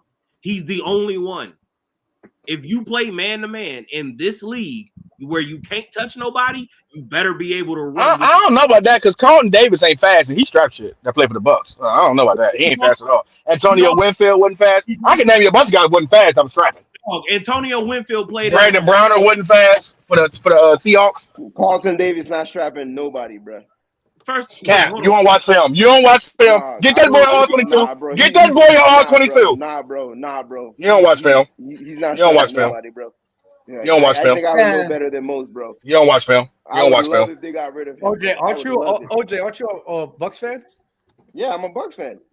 And he's telling. So who's the better corner, Jamel Dean or Carlton Davis? They're both trash to me. Here's the thing: Jamel Dean's a very good tackler, but coverage-wise, trash, bro. trash. And then Carlton Davis, he does everything average, bro. He's an average corner, bro. If that, he's not good, bro. He's not good. I don't know about that. Can I apologize though? I want to apologize to all. I want to apologize to all 49ers fans. Chase Young might be the worst pass rusher in the NFL. This nigga, yeah. I watched him on so many plays. He ain't got no motor. He ain't got no. He has no moves. He has no effort. The motor. He is awful, bro. He's just in the way, bro. He's just in the way, bro. But the reason being, Chase Young, he's always had just one move. He's always been like, I'm just gonna bull rush you. That's it. Once you figure that out, that's it. Like he don't even have that though. He don't have enough strength to bull rush. Everybody figures it out, and they call each other. But okay, man, here's how to stop this guy. That's it, bro. It's the same thing. Like. There's a reason doesn't even having that strength to bull rush though. Watch his film. He don't do nothing, bro. And he lazy. He don't run after. No, it's terrible, bro. I see what about to bench him. He is terrible, bro. He is awful, bro. They wasted a pick on him, bro. Like I see why the Redskins gave him up for 2 bags of chips and some ho-hos. Get off the team. No, not ho-hos. Didn't they get a 3rd round pick off of that? They got a third. Hey, they got a man. They gave that nigga. They gave that nigga up for a pack of Cool Ranch Doritos. They gave that boy for a pack of Cool Ranch Doritos, man. Stop it. That's crazy. This is the thing that people don't understand about that trade. It can turn into a second, right? It can turn into a second, but this is the thing.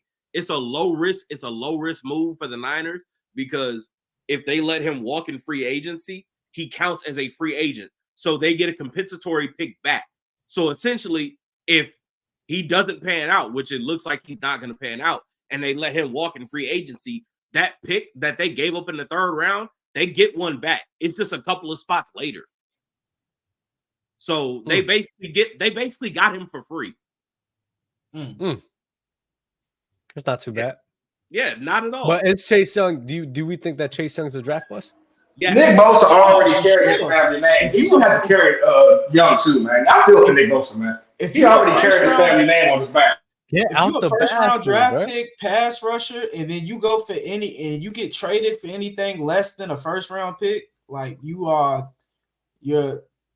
pretty much a bust. Like you're a bust. Like if your value as a first-round draft pass rusher, you should at least be worth a couple, like a first-round pick and then a second and maybe 2/3. Like you shouldn't be worth like 3rd round pick and then maybe a second if you get re-signed. Hey, niggas told me Jadeveon Clowney was a bust. So what is Chase Young and Jadeveon Clowney a bust? Because Jesus Christ. But Jadeveon Clowney, people say he's a bust. He's the Andrew Wiggins of the NFL. He's a bust. He's a bust. He's the Andrew Wiggins of the NFL. That's crazy, but that's not wrong. Andrew Wiggins of the NFL. He's a bust. Yo, who we talking about now? Jadeveon Clowney. Oh yeah, he's a bust. He's a bust. Look, this is what I need. This is what I need people to understand about Jadeveon Clowney, because people want to have revisionist history about man's career since Mike Vrabel revived it. That's why I brought it up earlier in the chat. Before Mike Vrabel got a hold of him in Houston as the outside linebackers coach, he was just like Chase Young. He was Chase Young. He was literally Chase Young. He was drafted to be an elite pass rusher, and he was absolutely putrid at everything. He got hurt. He no longer had the same juice. He was never a bendy dude in the first place, and he never played the run in college. If you don't believe me, go pull up his junior year. Whoa. Jadeveon Clowney is great versus the run. He always been great versus the run. Let's calm down, man. He's been great versus the run. Wait, hold on. Early. You jumping the gun because he wasn't always great at the run. That's where Mike Vrabel came in. When Mike Vrabel was the outside linebacker coach with the Houston Texans, and they stopped using him as a traditional edge rusher, and they started moving him around and using him in stunts. That's when he became a different player. That's when Mike Vrabel got a hold of him and said, hey, look, in order for you to stick around in this league, in order for you to keep eating and keep getting checks, you're going to have to make an impact. But to be fair, though, in college, he was moved around on the line a lot. Like, he played on the inside, and you could catch him on the outside. Like, when he made that play versus Michigan, he was on the inside when he made that play. He stunted, and he was completely unblocked. Like the thing. I just don't understand. But my bad.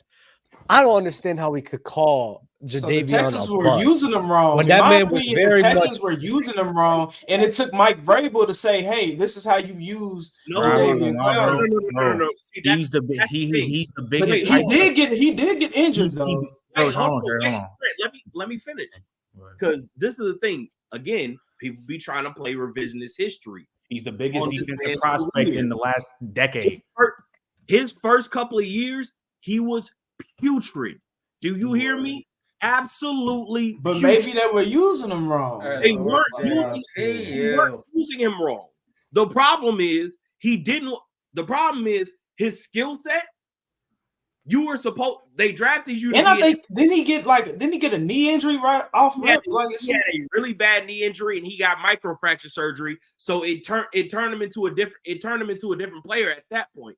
But the issue was at that point, he was still resisting, like, hey, you are not the athlete that you used to be. We're gonna need you to play a different style. We're gonna need you to actually be powerful. We're gonna need you to actually play in the run game instead of trying to be this finesse player who just gets to the passer, because you're not good enough at this level. Oh, so basically he a D tackle? He's a D tackle? Essentially, that's what. No, in all seriousness, essentially that's what he became after surgery. He was an undersized defensive tackle. That's really what he was. The reason why I say he's a bust, because we can get to that later. But the reason why I say that he's a bust for real, if I'm not gonna lie, for the past like 20 years, like we talk about like hyped up prospects coming out the draft, he was the biggest prospect coming out the draft. Oh, yeah. He was the most hyped up. Yeah. That's why I say off his size, like literally the biggest. He was supposed to be Black JJ Watt. He was supposed to be one of the best defensive players to ever play this game, and he had to drop all that weight though to play on his knee. That's weird to call somebody a bust. He didn't drop weight. That's it's not like hold on. No, it's not like Jadeveon was a scrub. It's not like he was a trash player. If you want to say, see, that's the problem. We're talking about his whole entire career, not just 2 years. So what are we talking about? If you want to say his whole entire career has not been good. What are we talking about? His whole entire career hasn't been good. He has been good. What are y'all what a bust his is? whole I need to entire define career. that. His whole entire career, he was the #1 overall pick, and y'all turned and literally he's been nothing more than a very good rotational piece. He has never been a table setter. Like that's the part that's he's never been a game changer. He's still never been a game record. No, he was still a very serviceable end for his position. He's still showing a rotational. No. Wait, hold on. Wait, I got something that'll kill all this. He wasn't? What? He was alright to me. I always felt like he was alright to me, bro. Wait. Duh. I ain't gonna lie. If Jadeveon Clowney was DT with them numbers he got, he'd be all pro-ish. I'm just saying. I need to ask Dub a question because he fighting me so hard on this. Hey, since you an Eagles fan, how you feel about one Derek Barnett, sir? How you feel about him? What? He's pretty good. Huh? Nah. What's wrong with Derek Barnett? What's wrong with Derek Barnett? Hold on, bro. And what comparison are you making? Let me be like random. You're okay. Ain't no way. Boy, ain't no way, boy. Hold on, ain't no way, boy. Hold on, bro. So you're telling me you're okay with the fact that you spent a first-round pick on a guy who literally could never crack your starting lineup as a defensive end, as a pass rusher. You're okay with your front office doing that? If you're okay with that, then cool, fine. All right, so this is what I'll say. Hold on, wait. What I'm saying is this. Most people are going to be highly upset if you have the #1 overall draft pick and you spend it on somebody who is a rotational player as opposed to the guy that you could have had in Khalil Mack is a perennial Pro Bowler. But the thing is, Trey, is that like spending your first draft pick on a Bryce Young when you could have CJ Stroud? Is that what that's like? Yes. Oh, I get it. That's I get it. No, that's I get it. No. But that's different. If what's it called? I'm gonna tell you why it's different. With Jadeveon Clowney, Derek Barnett, he hasn't really been on the level of Jadeveon Clowney ever in his career. So Jadeveon Clowney, he's had years when he's been, I'm thinking, more than a serviceable defensive end, especially on the Texans. Even in 2021 on the Browns, I thought he was still pretty solid on that crew too. So in my head, when you have a guy who's performing, don't he have an All-Pro? No. No, he did. I swear he has an All-Pro. One time, he was second on team All-Pro in like 20. It was like after his third year. Okay, so my whole thing is, if you have a guy, and I get it, if you want to say he didn't live up to his hype and to his expectations, That All-Pro moving me. I ain't gonna lie. That All-Pro moving me. To me, a bust is just somebody who is just clearly just trash, where they are nothing. That you wasted a high-end draft pick for them to be complete dog water. I don't think Chase Young is a bust. Then he's a big bust. You don't have to be complete trash. That's for me. That's Yeah, for me. Chase Young, I can't see That's Chase not Young true. ever sniffing. Like you're saying, Andrew Wiggins. I don't think Andrew Wiggins is a bust. I just don't think he lived up to his expectations. He's not a bust to me. He's not a bust. He was still a very good player. That's what we. How was Wiggins a bust when he's a very good player? I ain't gonna lie. If LeBron doesn't trade for Kevin Love and Wiggins plays LeBron, he low-key Scottie Pippen. I think LeBron turned up with Scottie Pippen. Here's the thing, though, Dub. I think if we're comparing those two, I think Andrew Wiggins has revived his career more than Jadeveon Clowney. I think Jadeveon Clowney, if you look at his career as a whole, he's not pretty mid. Like, just think about this. Jadeveon ain't all pro. Just think about this. Wiggins didn't even make All NBA. What are we talking about? This year alone, we're finally putting respect on Jadeveon Clowney's name because he got 9.5 sacks on the Ravens on historical defense. Who's putting respect on his name? You guys call him a bust. Who put respect on his name? You call him a bust. He was supposed to be Black JJ Watt. He was supposed to be. But again, he didn't live up to his hype. That don't mean that he's trash. It wasn't just the sacks, though. It wasn't just a bust is not that. Let me ask you this, Dub. A bust is somebody who's just completely. Now, Jadeveon was supposed to be what Myles Garrett is. Honestly, yes. Let me ask you this, though. Okay, so what? Just because somebody's not, just because somebody doesn't turn into a top 5 player at their position, they're a bust because that's what we thought. He was never top 1. Listen to what I said. I believe he listen to what I said. But I don't think he's bust. That's what I'm saying. If you want to say your whole career, that's not what. A bust is somebody. A bust is somebody that's severely underwhelming. A bust is somebody that you wasted a pick and they should just be out the league. Severely underwhelming. He shouldn't be out the league. But Dub, there's levels of bust. Like there's like a complete bust, and then there's like you're not who we thought you were. Bust. Honestly, man, there's levels of bust. No, the guys like that, they just if you don't be what you're supposed to be, Dub, you're a bust. If you don't become what you're supposed to be, you're a bust. So when people say, all right, bet. So when people say if Victor Wembanyama doesn't finish as a top 2015 player of all time, is he a fucking bust? That's yeah. I want that nigga Sham God. I want that nigga Sham God. He better finish on 20. He better finish on 20. That's so stupid to me. That's so stupid to me. Somebody like Josh Rosen. That's so stupid to me. I'm sorry. I don't like throwing that word out. That's so stupid to me. That's so stupid to me. That's so crazy. That's so crazy to me. Say for Trevor Lawrence's whole career, because we know Trevor Lawrence is one of the biggest draft prospects coming out of college.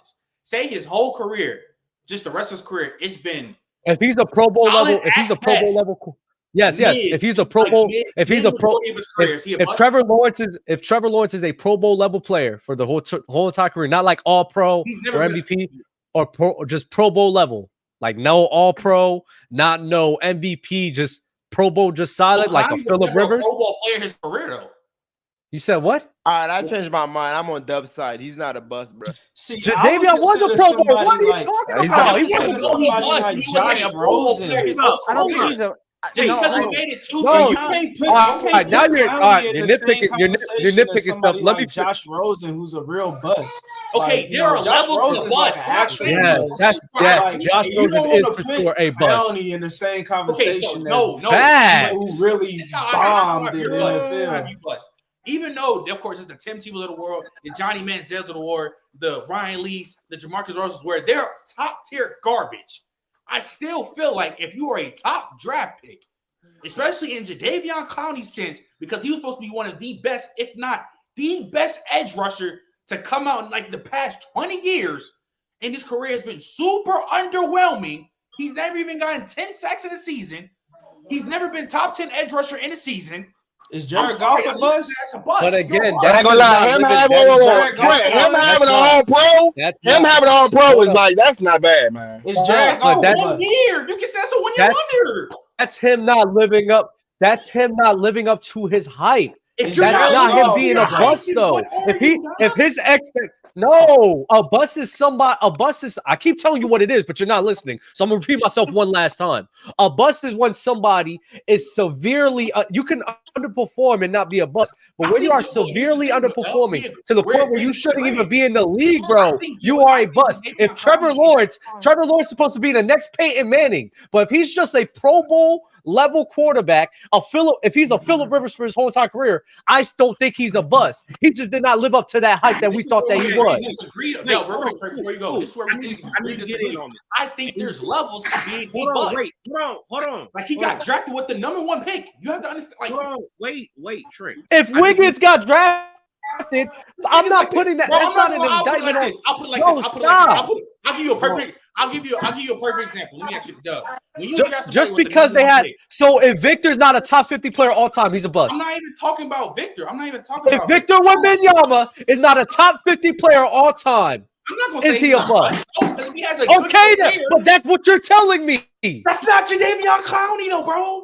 Hey. It's not Clowney. You're basically telling you're telling me that I'm gonna tell you what you're telling me. I'm gonna tell you what you're telling me. I'm gonna tell you what you're telling me, sir. I'm gonna tell you what you're telling me, sir. You're telling me that just because people's expectations are so high, and the fact that I don't even get to that high enough level, that's going to classify me as a bust. So if Victor, because I'm not done. I'm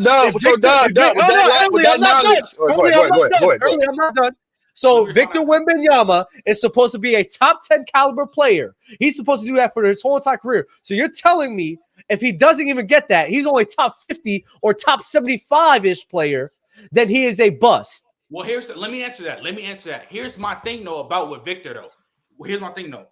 If he averages like 20 and 10 his whole career, maybe he don't get to his potential. I don't view him as a plus because at least he was still good for what he was doing. And you're contradicting yourself there. It was a long stretch with Jadeveon Clowney, which is below average. So Doug, with that logic, Doug, is Kwame Brown? Right with that logic, Doug, is Kwame Brown a bust? Hell yeah! I thought Kwame Brown was a bust because he was just a. But he played in the league for like 10 years, though. He played bad years. What the hell are you talking about? Played bad years. I got him. Wasn't even Kwame Brown wasn't even an all-star caliber player. Jadeveon had all pros at Pro Bowl levels. What are we talking about? Is Jared Goff a bust? Is Jared Goff a bust? No, yeah. Let me just say this. Right, same situation. It's not the same situation. How did he get by Kwame? Is relevant. Average QB, average pass rusher. He's not average. He's not average. So I see both sides, but I tend to lean more so Dub. And actually, my mind has been swayed a little bit. And this is a why. Using Kwame Brown and thinking that's relevant is too dumb as hell. I'm not gonna lie. That's the dumbest thing.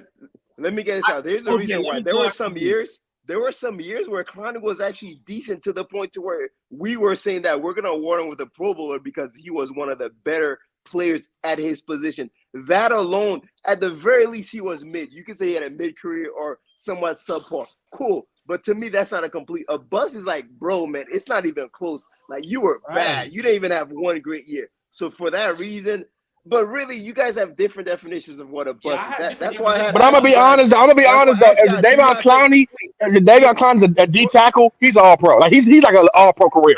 If he's a D tackle with his numbers, he's all pro. You cooking the hell out of him right there with Jared Goff. Jared Goff should be a bust to y'all eyes too, because he was never a top 5 guy. He was never even a top. He was barely if he was top 10, he was barely a top 10 guy. Got traded for somebody. That's fine. Goff should be a bust too. Wait, Doug. Dub, I need to. Yeah, Trent be contradicting himself, yo. I'm not contradicting myself. You are contradicting Jared yourself. Goff has had better years than Jadeveon Clowney. You're cooked. You're cooked. Jared Goff has had better years than Jadeveon Clowney. And see, this is why you're cooking yourself. Clowney You had an cannot all-pro. sit here. You cannot sit here and talk about the expectations of who you should be is what makes you a bust, and then talk about Jared Goff having more serviceable years than Clowney. Doesn't make sense. You're cooking yourself. You're cooking yourself. You're cooking yourself. At least Trey saying they both bust. You cooking yourself. But Jared Goff now is still playing at even now. And he's barely top 10. If he's top 10, he's barely top 10. I'll put it like this. If these last two Jared Goff years, like how it were his last 2 years with the Rams, yes, he'd be a solidified bust. But your argument is about expectations, not about how they're playing. Yes, how you gonna say it's not only expectations? I didn't say that. That's your main thing. He's severely underwhelmed in his expectation of who he is. Well, here's my thing, though. He was the number one overall pick. You can't sit here and talk about because Jadeveon Clowney had years because he spent a lot of his time hurt. But you want to sit here and talk about that? He spent a lot of his time hurt. To play two and being a bust. Okay. You know that. You know that. You know that. So Len Bias is a bust. So Len Bias is a bust. You said who? Len Bias. He died. Hey, Dub, that was nasty. As a nigga from the DC area, that was very nasty. That was very nasty. As a nigga from the DC area, that was very nasty, Dub. Very nasty. Shut up. And we're in DC looking for you because of that. Now we're looking for you in DC because of that. He's got it. He didn't play. He didn't play. Greg Oden is not a bust. Greg Oden is not a bust. Somebody who literally died before they even started. He didn't play a game. I can't bring it up. He didn't play. They wasted a whole top pick, and he didn't play a single game. Wait, let me see something. Hey, Trent, is Derrick Rose a bust? Hey, Trent, is Derrick Rose a bust? Derrick Rose is not a bust. Don't you lie. Getting wild now, bro. Damn, Trent. Damn. You guys are done. You guys are done. Who we call a bust? He tore his ACL. Who we talking about? You're done. You're done. Derrick Rose a You're bust done. and he won MVP. You're done. You're done. How bro. is Derrick Rose a bust and he won MVP? You're so done, bro. So how is Clowney a bust and he got an All-Pro? Are you comparing the MVP to an All-Pro? An All-Pro? He's an All-Pro level player. Bro, Three-time Pro Bowl. But Trent coming back, bro. Trent coming back on y'all, bro. He had multiple seasons. He had 2 seasons. He had 3 consecutive years of being a Pro Bowl level player. Okay, we're talking about the whole career, dog, not just 3 years. And the majority of his career has been spent hurt.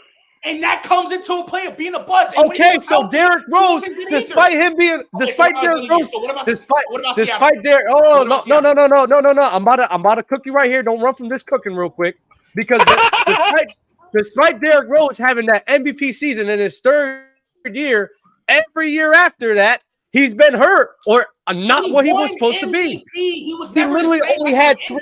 He literally had 1 MVP caliber season. Derrick. Trent, listen, because you're the guy that don't like accolades to define people. So shut the hell up when you say talking about accolades. That has to matter. What are you talking about? Oh my what God. are you talking about? Then why doesn't All-Pro matter? You said what? Then why doesn't an All-Pro player matter? And Pro Bowl matter. We've all seen just because you make you cooking yourself here, bro. You're all over the place. We've all seen just before. cooking yourself, just because bro. you made an All-Pro team, don't make your like that. DeRon Bland just made an All-Pro team. I'm gonna be real with you. This is why I think. Early. Okay, and you would agree, just because you win an MVP doesn't really make you that good of a player. Derrick Rose is the top 10 player in the league at the time. So yes or no? Stop. No, you Derrick can't Rose sit is here top and 10 talk player in the league, about. yes or no? You can't No. acknowledge an Was Derrick Rose accolade a just top for 10 your player in the argument, league, yes or no? and then not acknowledge the other accolades for that other player, Trent. But you know why that doesn't make sense? At least with Derrick Rose, No, it don't make sense because what you're saying doesn't make sense. Did Derrick Rose not start off as a top 10 player in the league? He didn't start off in his first year, no. Not his first year, but he started off well, did he not? He started off well. He wasn't top 10 till that year, 2011, and that's it. Yes or no? So he was top 10 for 1 year, and then everyone else, he was never top 10. I'm talking about a dude who played for a long career. Okay, but I'm accounting the inch. He was getting hurt. He was a Pro Bowl level player and All-Pro for his time in the Houston Texans. What are we talking about? All-Pro measurement compared to MVP is totally different. You know that, is it not? MVP is more accurate than all pro. Not in this case. Not in this case when Derrick. Not in this. I'm gonna tell you. I'm gonna tell you because not in this case when Derrick Rose literally had 1, 2, 3, 4, 5, 6, 7, 8, 9, 10, 11, 12, like 13. How many seasons he had in the league? 13, 14 seasons in the league, and only one of them he spent as a top 10 player. Well, everything else he's been hurt or under that. He didn't live up to his expectations. Hold on, time out. There's no reason you cook, bro. It's exception to the rule. It's fine. You can't accept this cooking. It's all right. Clowney never had a crazy injury to where he was never the same player. But here's the thing, though, not man. That good. Here's the thing, though. He got a new knee. Dude cannot be MVP, and we say that he was. Listen, thank you, OG. That's been an ridiculous. MVP That's 1 year, crazy. and the rest of the year you're terrible. The minute you're MVP, bro, you can no longer be a bust. Come on, bro. That's ridiculous, bro. That's crazy. Come on, man. Bro, how's that crazy? No, I'll put it like this, Doug. Crazy No. You know who you can call a draft bust? It's talk about being consistent. You're penalizing a guy. You're penalizing a guy in Jadeveon Clowney. Because he wasn't good. Let me finish what I'm saying. When you talk about that time with on the Houston Texans, he had all pro and Pro Bowl levels. After that season, he spent getting hurt again on the Seahawks. He got hurt on Tennessee, and then he's had actually a pretty good year on the Browns as well. But other than that, he's been getting hurt. Bro. So my point is, on the Browns, my point. I thought he was. My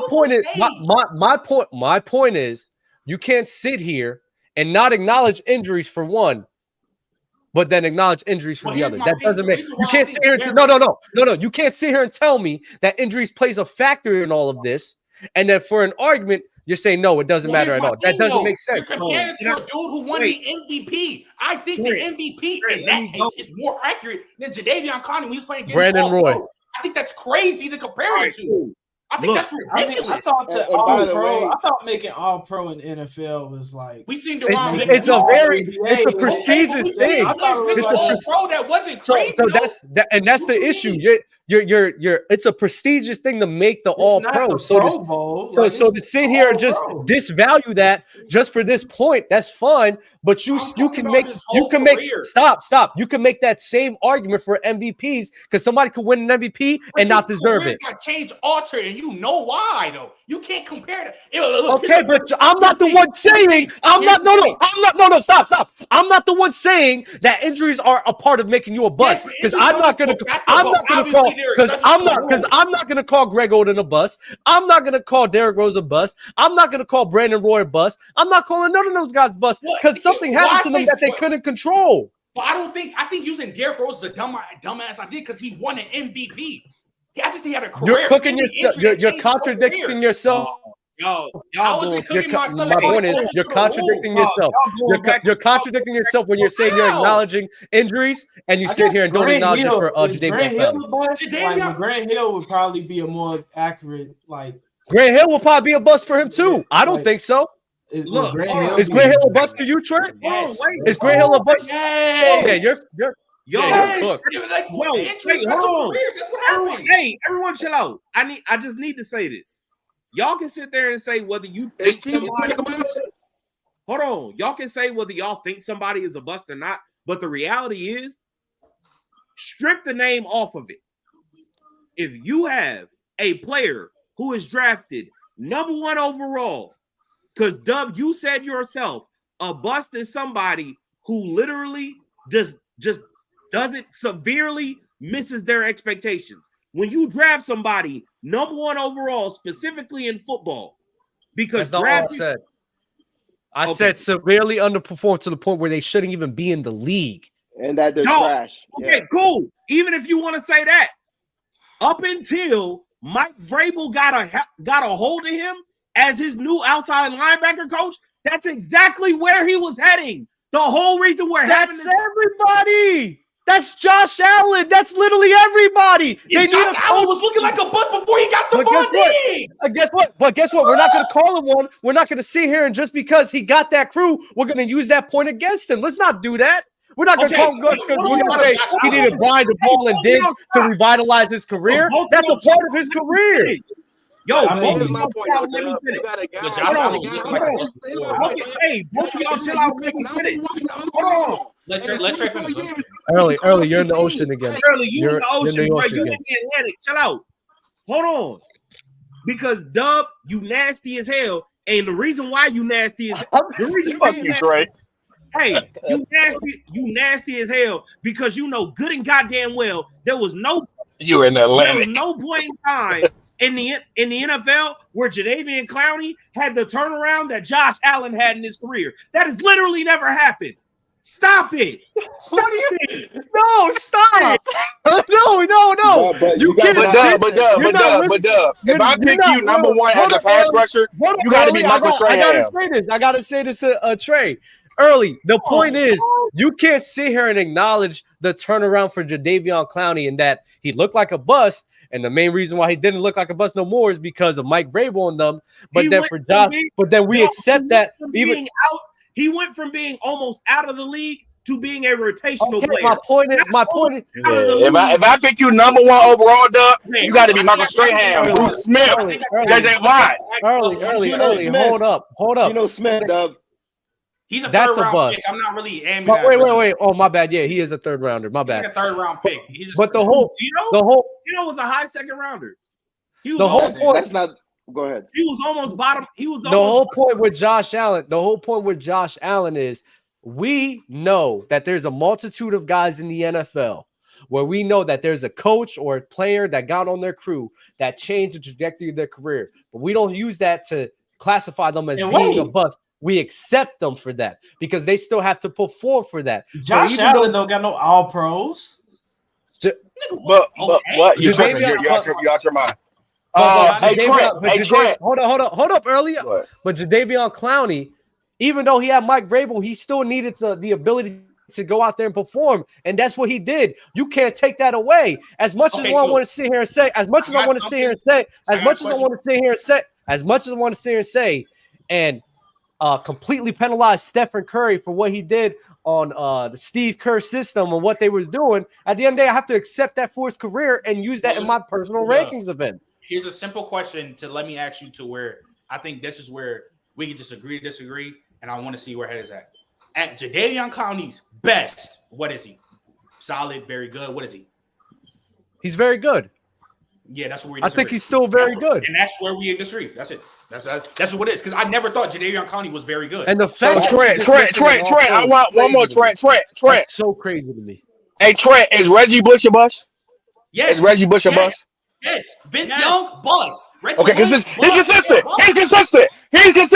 He's consistent, y'all. He's consistent.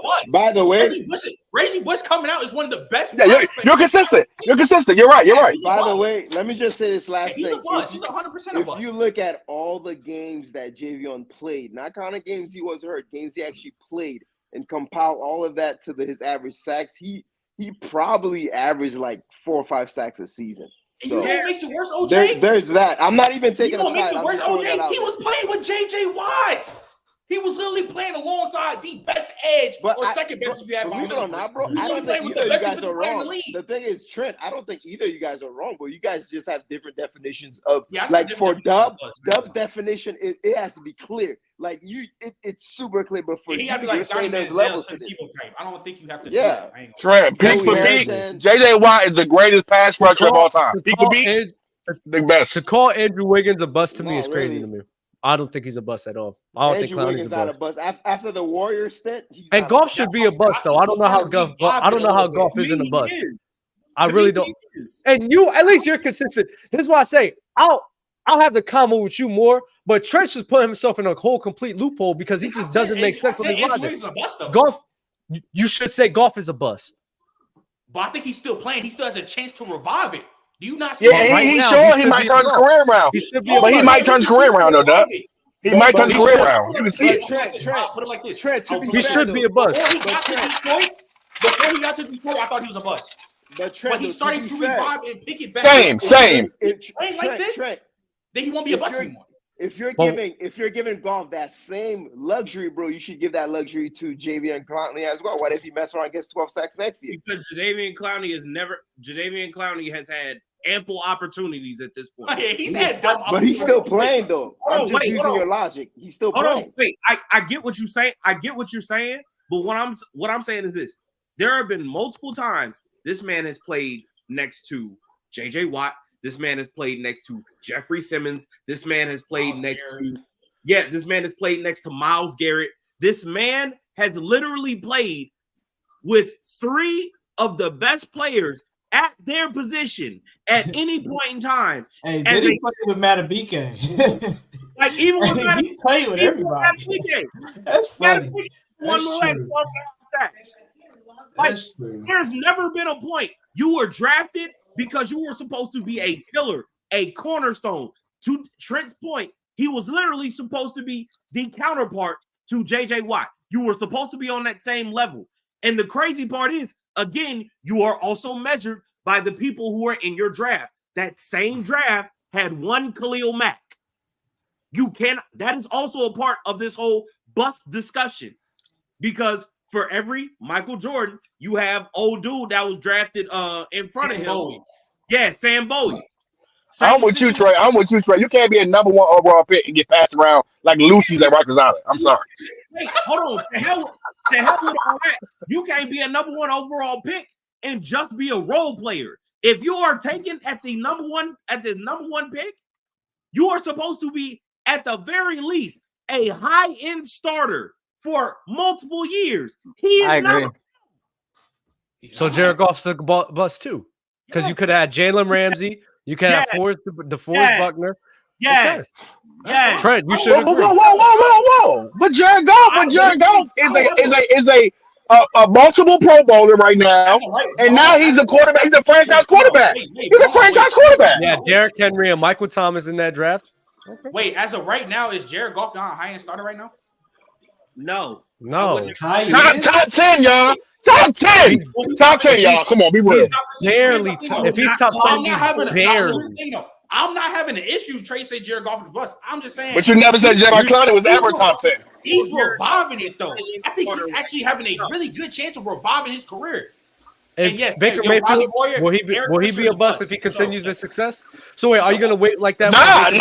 Baker started his career around too. He might turn around and be the Buccaneers. If they re-sign him and he takes them to a couple NFC championships, let's try to answer this early. Hold on. Is Baker a bust? Before this, I'm not. Yes, to me, he's still a bust. He has a chance to revive. Doesn't make sense. How? He's been bro. Didn't Baker Mayfield have an 11-5 season and win a playoff game with the Browns? Yes, he did actually. Yep. I know we're not. Yo, y'all niggas is crazy. Crazy. The thing is, you're not being consistent at all. I'm not even saying Baker's a bust or not. I'm just throwing it out there. Is Eric Fisher a bust? Baker Mayfield. That's why. This is why I said Baker Mayfield has a chance. Yes. Okay. Hell yeah. Is Jameis Winston a bust? Yes. For sure. Yes. Yes. For sure. Absolutely. Yeah, Jameis Winston. He's easily a bust. That's not even a question, nigga. He's a super bust. I think Baker is a draft bust right now, but he's one of those guys like a Jared Goff should be. I literally said Goff should. I'm not tripping. Is he a bust? Said, yes, Goff should be a bust. But he's okay. Cool. Then now you can. And you know what? Now him, Baker Mayfield, they're both at first until y'all said Jameis Winston, I was on Dub's side, but now since y'all said because Jameis Winston was one of the greatest college quarterbacks I've ever seen in my life, and I honestly thought when he went to the NFL, he was going to be like one of the greatest. Because even I think Jameis is a bust too, though. Because Jameis, even though he was like a good talent, bro, he turned over the ball like all the time. So he's really bad. I'm a States fan. Jameis has always been on the bench, and the only reason why he started was the 1 year where we didn't have a competent quarterback. Listen, bro, he was confirmed that bust. I ain't gonna lie. I thought Jameis Winston was gonna least receive. I thought we like Taysom Hill to start over you. That's when it was confirmed. I thought Jameis Winston was gonna at least be Steve McNair. At least Steve McNair. That's what I thought. At least Steve McNair. At least J-Mo, he was never going to play Louisville one time, bro, and he was hobbled on one leg, bro, just looking like Patrick Mahomes on one leg, and we couldn't get him. J-Mo, the thing with J-Mo was Vince Younger bust? Yes. One of the best high school recruits. Yes. And he got the OD Madden curse. He won Rookie of the Year, got the Madden away cover. Ain't done nothing yet after that. Yeah. He did nothing yet. He's a bust. I'm not gonna lie, he got to be a bust too. Reggie Bush, bust. Like, you know what's and- crazy? and Hey, that I'm what gonna say this hurts one me thing about too, Vince though. Young real quick. If Vince Young doesn't have that historic college championship performance, and let's say USC wins that game, I don't know that we look at his career the same way. But the amount of He doesn't hype get and drafted that fanfare, high. He doesn't get yeah, exactly. like it's crazy, bro. That's literally like You gotta I mean, go it was back and great watch that it that happened. game to But So Trent, if injuries matter too, is Tracy McGrady a bust? Yes. Yes. nah, y'all No wildin', bro. way. Whoa, whoa. Y'all wildin', At bro. least- Y'all wildin', bro. at least- Trent, no, you need to Whoa, agree. whoa, whoa, Stop. whoa, You whoa, need whoa, to whoa, agree. whoa, whoa, whoa. No, you're getting me Y'all tight. wildin', bro. You getting me How? tight. You need to Y'all agree. wildin' right now. You can't include injuries and not. That's No, you crazy. stop, Time bro. out. No, man, this is what I don't like. At least Trey die on that shield. You not dying, man. Die on that. When I say injuries, Die. at least with T-Mac, he played Die. At least he said for a couple of years, he played at the elite level. Listen, man, I He know was you an guys elite are. guard, was he not? I know you're Tell not them that old. Stop you guys it, do bro. realize You're there was a not- time Yeah, when we T-Mac, we're having conversations about T-Mac and Kobe, who the best is, right? You're talking about somebody I who is never thought as T-Mac talented was as he that. was, never I met was overhyped. expectations because he literally never played a full season. Quite Thank literally you. never. Never. I don't know that Anthony Davis had ever played a full season, if that's where we're going. So there's that. Bro, I'm not gonna lie. He literally had like 7 years when he was averaging like 25 points. He was an elite guard for a minute. It would be different if T-Mac played Small forward. had like a year or two. Well, let's say trying to make it like a Derrick Rose instance, like Dub was trying to make slang. Whoa! But here's the thing, though. Well, Trent. Here's when you're wrong, though. T-Mac's a Hall of Famer, so how is that a bust? How can you be a Hall of Famer and be a bust? Say T-Mac, that's my favorite Well, player. he's a Hall of Famer. T-Mac is not a bust. That ends that conversation. But that's because hey, look, I'm gonna tell you T-Mac like was this. an elite guard for Yao a minute. Ming is in the Hall of Fame. But here's Yao the Ming thing, though. But Trey, T-Mac was an elite Yao Ming is in guard. the Hall of Fame. You said what? Yao Ming is in the Hall of Fame. A nigga who's 7'6" and never averaged over 10 rebounds a game. Yeah, but Yao Ming was nice for a little. Nah, y'all averaged at least 10 one year. Here's the thing. Y'all averaged 10 1 year, didn't he? His whole But here's the career, thing, though. T-Mac was an elite player for a minute. Jadeveon Clowney was never elite. Like the guys that we're talking, the main dude we're talking about, he was never elite. Not even close. Didn't even sniff it. He was all pro player. He was never elite. 1 year. Come on, He was bro, all stop pro it. player. He was never elite. He was all pro never player. elite. Stop it. Tracy McGrady You can't was sit elite here and for a long acknowledge time. Was accolades, T-Mac bro. elite for a long time? For a good If minute? somebody's an all pro player, bro, they can't be a bust. So that All-Pro, he had 9 sacks? Like, Like you don't make sense with that. Y'all losing me, bro. No, you're losing me. bro. So just No, because you're you losing make me. All pro one time, you're not a bust. Yes.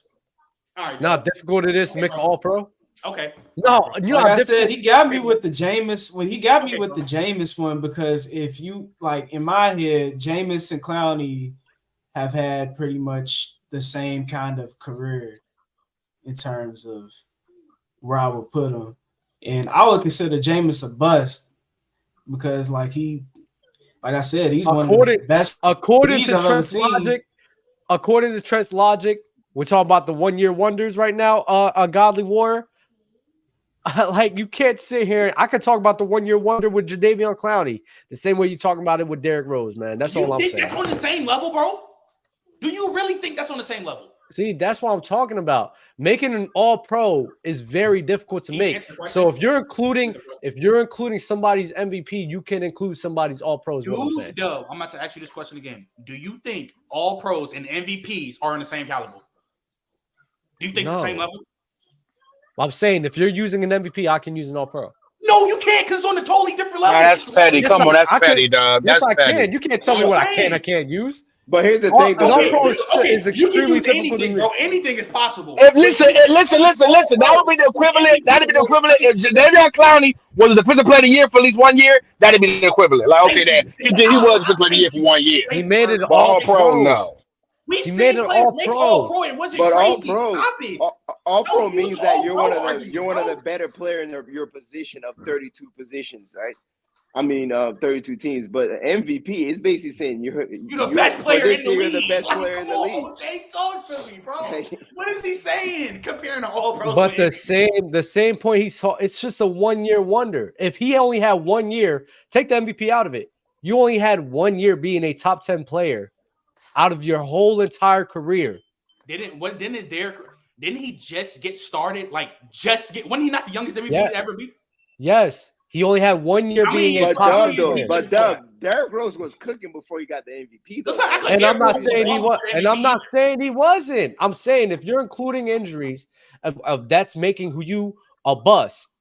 Like, my whole point is your logic's fucked. Because if you're including injuries, again, if you're including injuries on why, and that's making you a bust and everything, a guy only having 1 year being a top 10 player, but in every other year being less than that or hurt should be a bust. That's an add-on for me. My main thing for a bust, you could argue he was a top 10 his second year. My main thing was you being underwhelming or not good majority of your career. Well, if he's not playing, he's underwhelming right there. And you know what? He was playing games too, being very underwhelming to what he should have been. What are you talking about, Derrick Rose? Derrick Rose, yes. If that's the case, in Jadeveon Clowney is the same thing. Cool, we can go ahead and end this now. And that's my point. But the thing that's my point, Trey. I think it's crazy, not annoying, allowing context. You should have the same consistency. Who's the top 10 edge rushers right now, though? You said what? Myles Garrett. Who's the top 10 edge rushers right now, though? Myles Garrett, Max Crosby, TJ Watt, Michael Parsons, Bosa, Jalen Phillips, Joe Tryon-Shayuk. No. Hendrickson. Is Aaron Donald still in that? Nah, he's not. Well, he's a D tackle, so I'm at Hutchinson, not Hendrickson. Yeah, he's inside, not outside. No, both of them. Well, he could do both of them. Rashawn Gary. I said Khalil Mack. Yeah, Rashawn Gary's in there. Aiden Hutchinson is in there. Chris Jones is probably still in that. He a DT, so he's inside. But too. I mean, Max, I ain't gonna lie to y'all. Max Crosby's number one to me. Max Crosby's number one to me.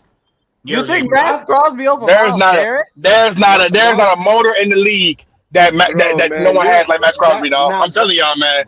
He is, boy. Watch the film, man. Max Crosby is, bro. Max Crosby's like Jared pass Allen, rusher isn't a nice, position. Man. He's definitely Jared Allen. He's definitely Jared Allen. But he's not dynamic. To me, he's not dynamic like TJ Watt and Myles Garrett, bro. He's not. He's not bro. that. Whoa, hey, you lost me. What I lost you? Dynamic. Yeah, but he's not TJ Watt. He's not Myles Garrett, though. I think there's levels. Why is he not those TJ guys? Watt? Because he's not. Like I think those TJ guys Watt and then there's Max. What's that? I think him and TJ Watt in the same tier. I don't think so. I mean, I think TJ Watt's a monster, bro. TJ Watt's overrated. But TJ Watt does more than pass rush, though. He plays the run pretty well, much better than Crosby. I mean, Crosby's more of a specialist. That's not true at all. I'm not gonna lie. That's not true at all. You don't think so? Nah, hell no. You think Max Crosby plays the run as well as TJ Watt? Yes. Crosby's all over the field too. Yeah, I'm saying that, bro. I ain't gonna lie. I'm definitely saying Crosby's doing what Khalil Mack was doing. This is insane. Nah, to me, it's. I mean, I don't honestly. Crosby. Well, Bosa had a down year. I'm not putting y'all wouldn't put Chris Jones or Aaron Donald in that because he's a DT. Those are defensive tackles. We talking about pass rusher isn't pass. But the question was position. I don't think the question was edge rusher. I think it was it wasn't edge rusher. If it's pass rusher, then yeah, Chris Jones should be in there. I don't know about Donald, but Jones should be in there. Because Chris Jones is a pass rusher, bro. Like, because for my money, like if he's not a nose tackle, he's not Vita Vea. I need somebody to get to the quarterback. Chris Jones will probably be like one of the. I don't know. Crosby's nice, man, but he's not. I don't know, bro. I don't think when you play him, it's like you give him the same amount of attention as a TJ Watt or Myles Garrett. So to me, it's those guys. We talking about attention. That hurts TJ Watt's case more because he don't get doubled at all. No, he don't. I mean, is that because they don't respect him though? Is that so you'd have to tell me why you don't get. I'm not gonna say it's not respect. Like, but we know it's not that. But we talking about like garnering attention and stuff, like that kind of hurts TJ Watt's. That hurts TJ Watt's case more than anything. Like, because we talking about like the most doubled edge in the league. I think is the top two is Miles and Michael, and I think Miles is by far something like that. So, because TJ Watt just gets a bunch of one-on-one pass rushes. Like, I'm not going like crazy knock him for that, but I think that has to factor in though. That has to factor in because you got Myles Garrett going against 4 double knee braces all the time. Going against one left tackle every I mean, there's a lot of reasons why. It's possible part of the reasons because Waddy's not always rushing up from a 3-point stance. He might be rushing standing up and rushing from different positions to where it's not as easy to double team him, man. He could get involved in stunts and things of that nature. Whereas Watt is just, he's stationary and he's rushing typically from a stationary position. See, that's the thing. They move TJ Watt all around and they use him a bunch of stunts. So because of that, he gets a lot of one-on-one opportunities. They literally, it's literally like scheming wide receivers open on the offensive side. Like that's what they do for him. They literally. I mean, they do the same thing for Miles, though.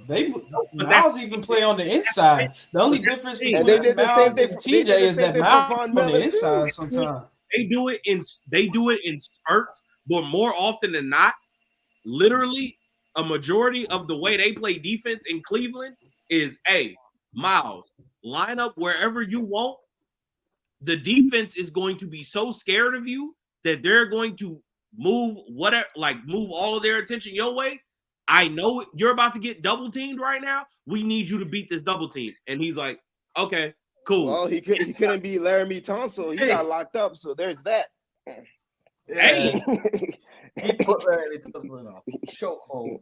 They locked that boy up, man. I don't know, man. I love Myles Garrett, man, but get a decoy, bro. Like that's crazy. Just one time, bro. Just he needs one more. Fellas, like the video, subscribe. We're gonna see y'all next time on Wednesday, bro. Y'all be easy, man. Salute. Peace.